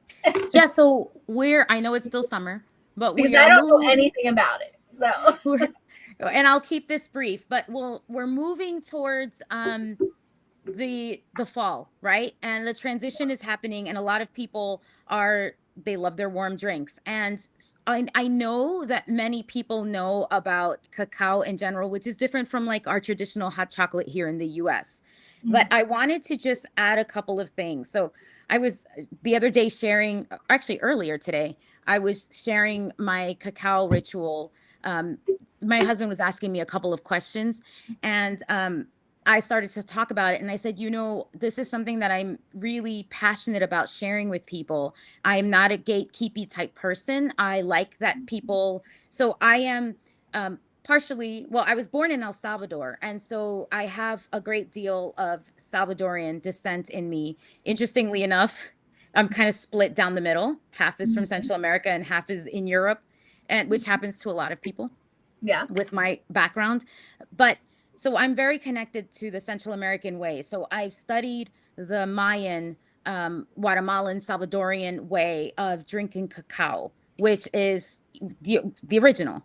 And one of the things that's forgotten with cacao, so a lot of people now are calling it cacao ceremonies, and that's okay. It's not wrong, but I just wanted to clarify that it's a ritual. So a ceremony kind of, I feel it removes the human aspect of you from it. It makes you feel like it's this big, larger than life, like when cacao was made to be a ritual. So yes, there are parameters to how you want to use it effectively to get the most out of it, but it's something that you're supposed to do. For example, if you are in the middle of a conflict with someone that you love, a conflict resolution, you sit down and you make a glass of cacao for them and for yourself, and you drink this like 15 minutes before, and then you speak.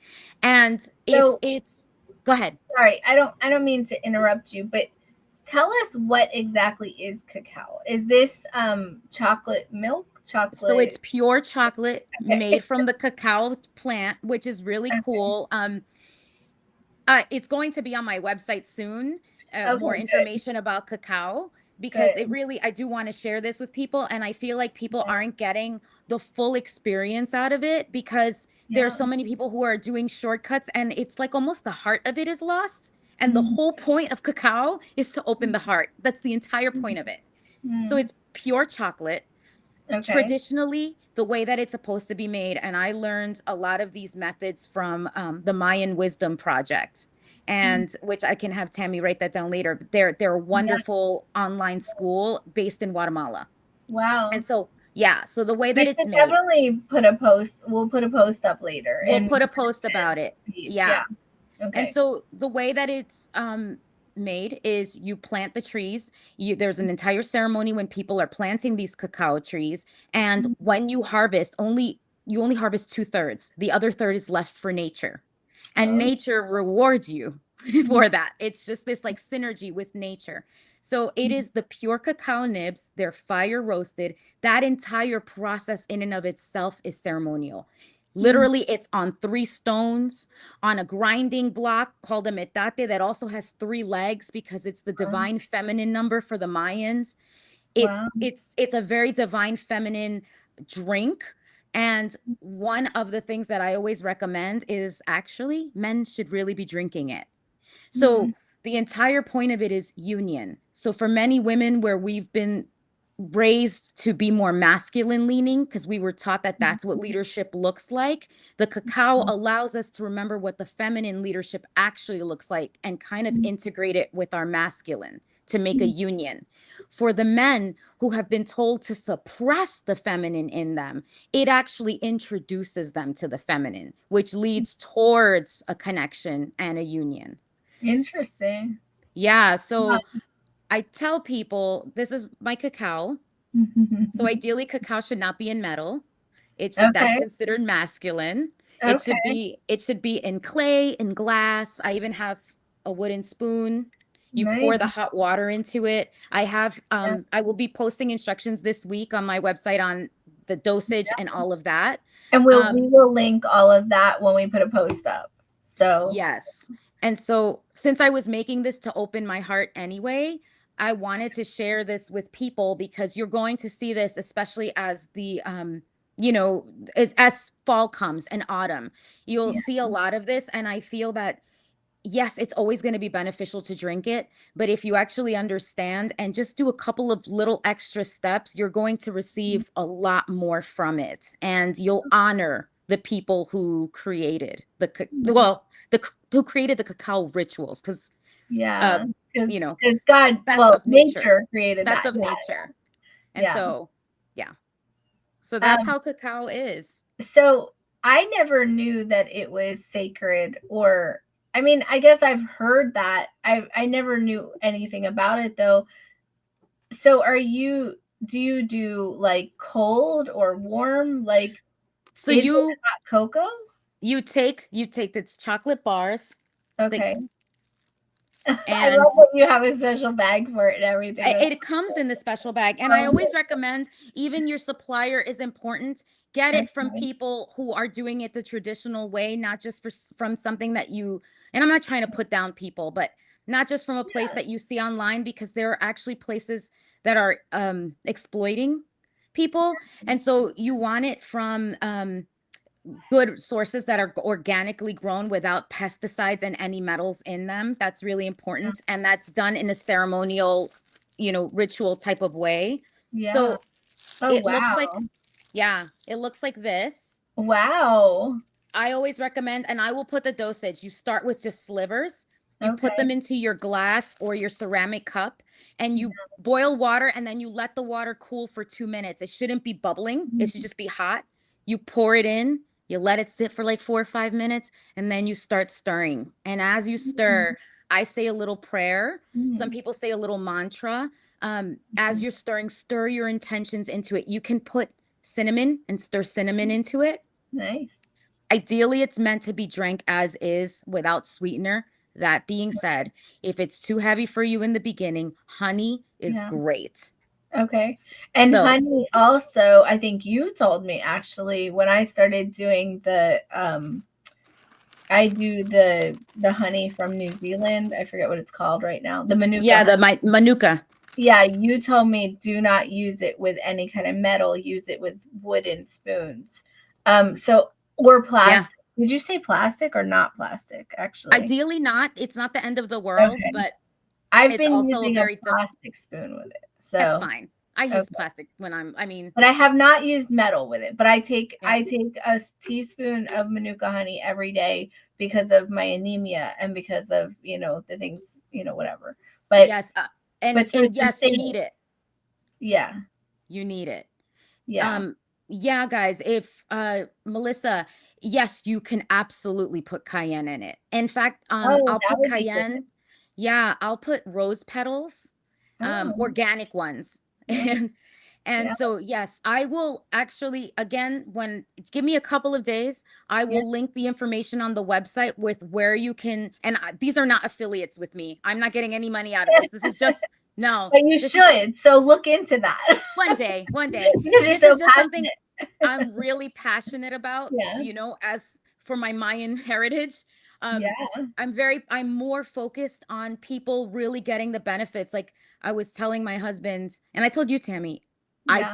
do not consider myself a gatekeeper, but I said to Tammy, it's more like a portal priestess. Like Yeah. I stand by when you're about to walk in this portal and I kind of go, here's some more information for you. And Tammy goes, you're the help desk. Yep. Yep.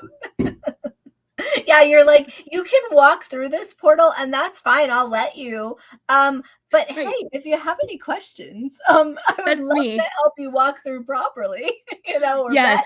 or have a better experience on your journey, Yes, Yeah. that's how it feels. And so yeah, I'm like that person. Like I'm the Yeah. information center and I'm just sitting here at my desk and really I want you to go through the portal, but Yeah. there should be an understanding. There should be a connection with the deities and the energies that created these rituals. Yeah. Because you're going to get a lot more out of it. You really are. Other than people are drinking it and so many people I know they don't understand why. And I feel that's a disservice to them. They don't understand how it works with the cardiovascular system, um, how it crosses the blood brain barrier, how it's filled with all of these minerals. And I mean, it regulates so many systems in our body. It is not a caffeine boost the way coffee is. It gives us our energy through our cardiovascular. And it accesses neurotransmitters in the brain. Like, I could talk about this for days. I know this is crazy, like maybe because you've been into this for so long. I had no idea that this even was a thing. I mean, I drink hot cocoa, but like Swiss Miss, you know what I mean? Like Yeah, nothing, right. or I make it myself actually a lot of times with my Hershey's. I like the Mhm. Hershey's dark or whatever, but I just mean like that's like the extent of it. Like Right. that's my big deal contribution to my kids when we're hanging out in the winter. Yes. But like I never knew that this was so sacred and I've heard people though talk about chocolate and talk about like, the ritualistic part of it or whatever. Yeah. Like Yeah. I've heard people say how sacred it is and how much it matters. I've never understood why they say that. I just thought they thought it was like delicious or something, Exactly. and I knew it was And hard to get at one time, and yes. things like that. But And we still drink regular hot chocolate at home for funsies. yeah, This one I save for moments when I need to connect back to my heart chakra, when I yeah, need to find a solution. Um, Sometimes when I feel brain fog, yeah, a cup of cacao will just, yeah, and again, it's not caffeine. yeah, That's what people have thought. It's yeah, a lot more complicated than that. And I can show the information and actually link to the school that has all the data on this because I don't want to take yeah, their information. of But course. Yeah. one other thing that I do before I drink it often is there's a goddess of corn that the Mayans worship, and her Mhm. name is Ishmukane. And Ishmukane, in their story of creation, as part of their story, she helped create who we are. So in their Mhm. story, it's a long story, it's gorgeous, but Mhm. it's they basically started with one kind of people. It was the clay people, but they fell apart and the sun melted them and they were basically too weak. So that didn't work. So then Yeah. the gods created the wood people, but they were hard and unbending and they Mhm. mined the earth and didn't give back. They had no respect. Mhm. So they were actually broken apart Mhm. because of their hardness. And so then they made the corn people or the maize people. And Ishmukane came in, and Ishmukane took the corn and divided it into four colors. And that represented humanity, not just our skin color. It represented the color of our skin, the color of our bones, um, Mhm. a lot of different things. And so our blood.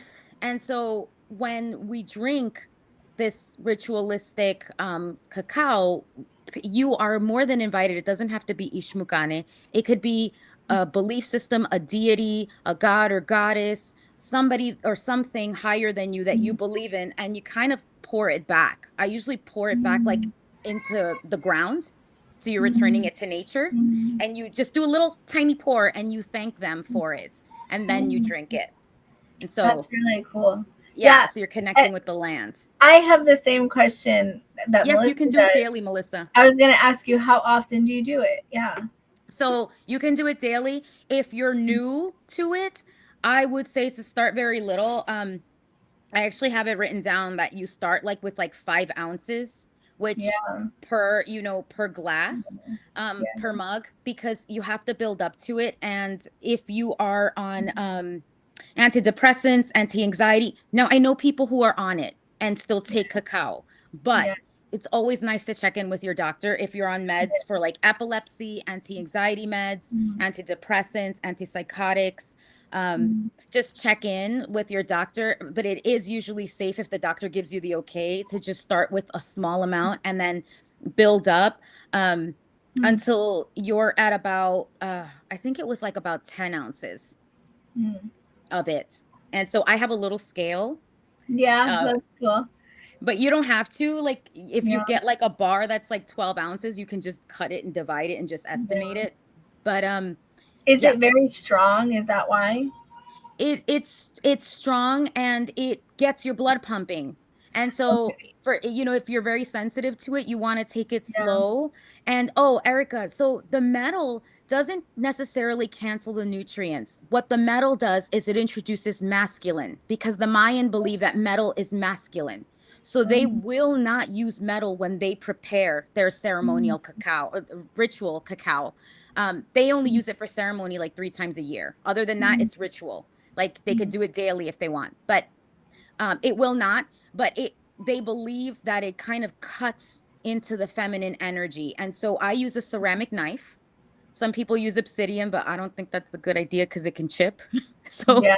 Yeah. You probably don't want to eat that. right. I use a ceramic knife. I use a teapot, a tea kettle that's metal. So what I do is, before I put it on, to heat, I just Yeah. hold my hands over it and I say, I infuse you with with feminine energy. I will only take what's feminine and leave the rest. And that's it. And then, I don't know if you guys are Palo Santo is also highly regarded to use before you begin it, but if you don't have it on you, that's fine. Intention is the key. Could you maybe write a whole ritual? I have. Okay. I just haven't Because, I haven't posted it yet. well, how about this? Okay. How about we make a post about this that's maybe a short post Okay. that leads to your website, okay? Okay. Where you do your whole write up when you do whatever you're doing That's a there. great idea. And how about we also write up the ritual and put it in the newsletter this month, so That's a that great we idea, talk yeah. about it, and we also, bring them to more information, but Yes. also give them the ritual, through the newsletter or something. And then it'll kind of be like a full circle where, all the Yes. information is held, and then they're, trying to figure it out or trying to get Yes. all the answers. Um, so something I thought of when you were talking is that when I read, like we discussed this before, when I read the Avalon book, by Yeah. Sarah Bressman Cosme, she talked about how when the fairy realm was here, like when it was present and people could see it and all of that, and there were like Atlantean times. I don't know if I'm saying it all right, but it's my interpretation of it. I really need to read that book again. But she was saying a lot of people are anemic now Yes. because the Atlanteans actually went to war against the fairy. It's not fairy. It's like The the Fae. the elementals or whatever. Yeah. Like all of that entire species of all different types of elementals, and that they went after them with like iron swords and Yep.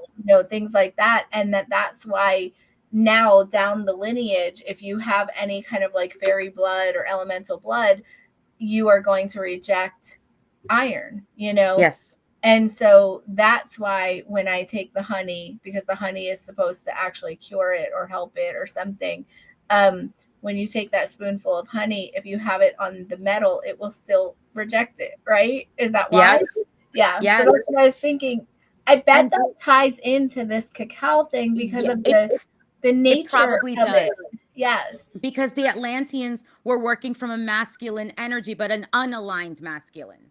Yes. You know, there's aligned and unaligned of everything. Of So course. And there's an I unaligned feminine as well. Yeah. exactly. It's just, yeah. So I consider them the wood people in the Mayan book Yeah. of creation, the Popol Vuh. I would consider them the wood people. They were hard, they were unrelenting, they had no love or respect for the very thing that was giving them life. Yeah. Yeah. And so yes, so that's why their destruction happened. When you were talking about the wood people, I was very much feeling like tying back to the very beginning of this conversation. I was very much thinking about the 1800s people because of the earth, you know, like that connection to that solid, like root chakra energy. And it's like almost like the masculine that has to start a war to prove something, you know, right? Wars and all of right. that. And so, but in what's interesting was in the book of creation, because it was taken apart, the wood was no longer considered like this overly masculine energy anymore because it was just taken apart. So now it's I don't think of wood as I don't think of wood as anything but beautiful. Like completely. But when you're talking about these wood people, I'm like, oh, that's 8 energy if I ever heard it. You know? And so yes, it totally is. And so so you guys can use wood because it's not going to take from the feminine. And Jose asked, is it bad to have masculine energy in cacao? It's not about good or bad. It's about keeping it in its essence as feminine because it's needed. So we have so much masculine that the feminine needs to come out. And that's why I strongly recommend that men drink cacao, because so much of the feminine in you, which is the emotional part that listens, right, was suppressed. And so, and that creates from the heart. So men have a womb, just so you know. It's not a physical, it's not a physical womb. It's a cosmic womb. And some people in some religions, they'll actually connect through the mother's womb. In some belief systems, in other belief systems, you just connect to the cosmic womb. And so the cacao will bring that out in you. But the putting in metal won't, if that's all you've got, that's your intention matters more than anything. Just hold the metal and say, I love you. And I only take the feminine out of this. Because we're surrounded by masculine everywhere. So the cacao is really, and honestly, you know, chiefs and leaders, men and women, drank cacao in the Mayan culture. It was, it was very embraced by masculine and feminine. The feminine did a lot of the preparation, but they both drank it, the feminine and the masculine. It's all about unity. At the end of the day, it's about remembering that we have both in us. And the closer we get towards uniting the feminine and the masculine, the closer we get towards completion.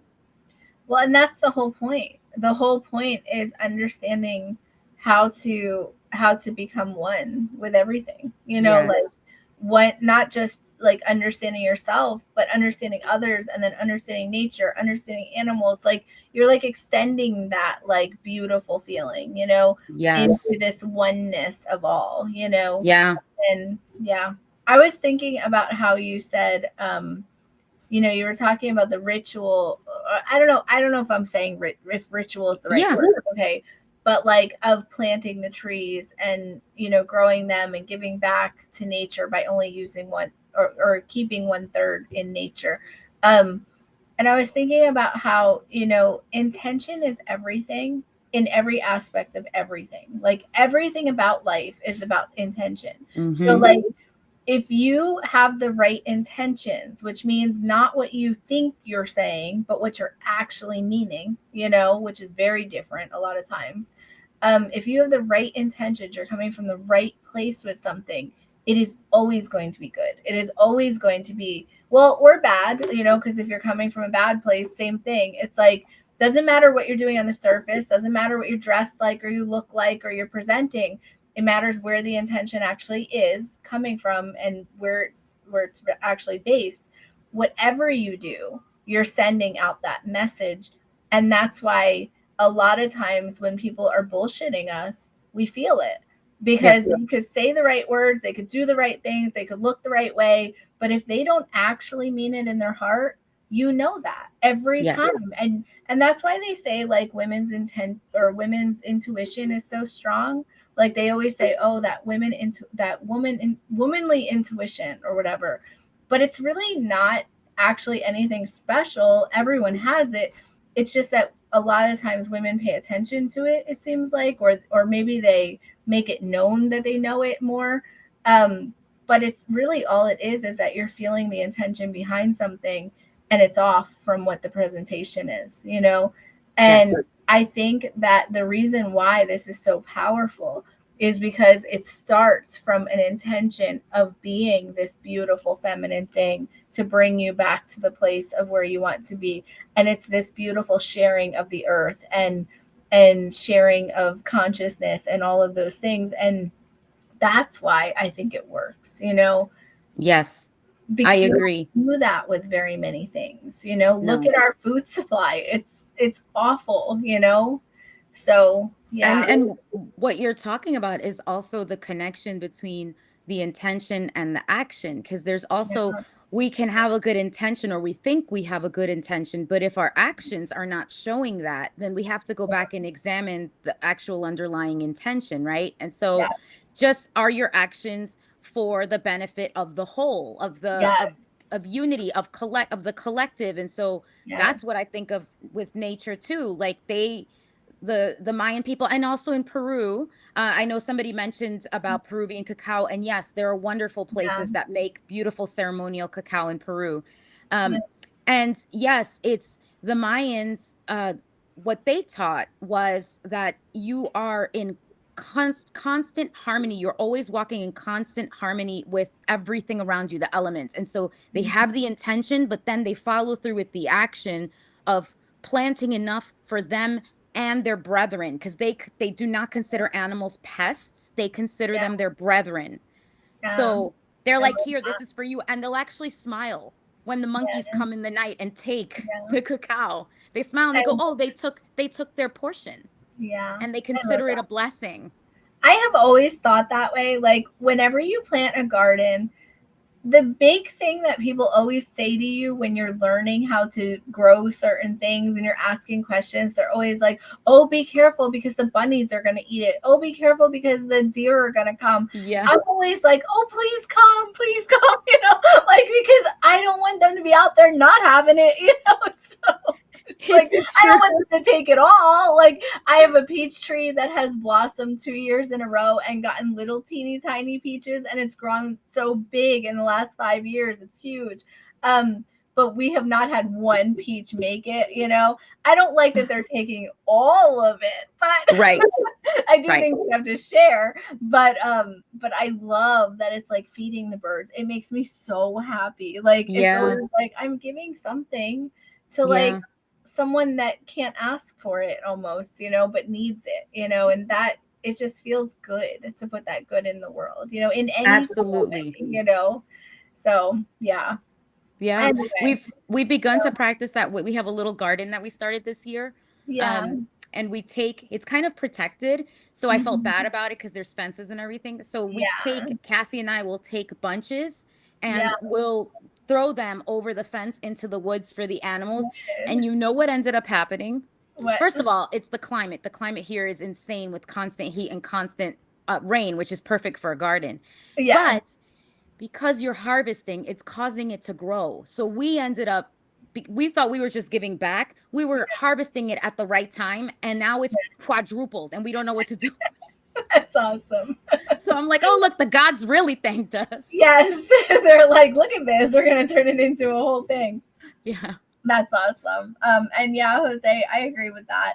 Even a good deed can be bad if it's not coming from a good intention and the positive energy. And that is actually how we recognize our people. You know, like when Yeah. people say, you're part of my tribe, or they say, I have found my people, the reason why we say that, the reason why we know that is because we feel that in each other. We feel that we're not deceptive toward each other. We feel that we have the same basic outlook or goals. And I think like that is actually how we know, you know, who our people are, is we just feel them. We feel their intentions. And I wish more people would realize that almost everything is happening below the surface. Like, you know, everything you're seeing on the surface is an illusion, just like our reality is an illusion. We are actually the energetics of our reality. That is all that's actually real, you That's know? right. So like, if you just realize that's actually the truth, you would just ignore the entire surface because it's not even real, you know, and you would find your people so much easier and be able to recognize them. It's you know? true. So yeah. And Flora, yes, these are recorded. You can watch the replay anytime. They don't usually go 2 hours. No, this is a long one. But me and Yolanda, we can't ever stop, but we are stopping. But you know, we have this where we just want to talk for a million years. And I just feel like, God, I could talk to you about anything for a million years and it's interesting, you know? Yeah. And I never want our conversations to end, you know? Well, I think we help each other expand. And we, like everybody else in this world, we've had experiences where things felt very limiting to us. And so when you find people in your life who help you expand and who you can be yourself with, and you can share yourself with, it's a gift. And so I tell my daughter, the older one, Aislinn, I tell her all the time, like, look at me still. And she says it. She reminds me, like, she says that I give her hope. And I said, why? Because I feel she gives me hope. And I said, why? And she said, because you are a reminder that this is just the beginning for me. She's 25. And she's like, that I'll be finding some of my soulmates into my 40s. And that's really exciting for me. That's right. I mean, I just turned 50 and I feel like I am finally stepping into my life, which I never thought that. I mean, that just blows my mind. Like, I never thought that at 50 I would even have I would not want to go on. I felt like that was so old. Like, I felt like that was like the end almost rather than the beginning. And it's crazy how much I feel like this is the beginning. It feels like your whole life leads up to this beautiful place that you finally get to. Unfortunately, your body starts disagreeing, you know, with like the whole thing. But other than that, it's like, it's so amazing because all these people that keep coming into my world now are like the people I've wanted the whole time, you know, but I didn't know how to get here. And that's that wisdom that we used to talk about with elderly people and things like that, you know, they used to hold this, like, I guess they still do, but I don't notice it as much as I think I did when I was young. I think our society has really shifted a lot. It has. But yeah, it's like you finally come to a place where you understand things and you start attracting those things. And that's where I feel like I'm at. And it makes me so happy. Like, it makes me so excited about what's next, even though I never thought I'd be there. I'd be here at this time, you know? I agree. And who knows who else you're going to find who is part of your soul family. Like, you know, I'm not too far behind Tammy. I'm only a year or two behind her in age. And we have discussed this. Like, we're like, who knew? You know, I've begun to talk about it, like, with my daughter and my daughter's friends and stuff. But this is like a treasure hunt. And every time you find this new soul family member, it's like you found another jewel. And how exciting is that, right?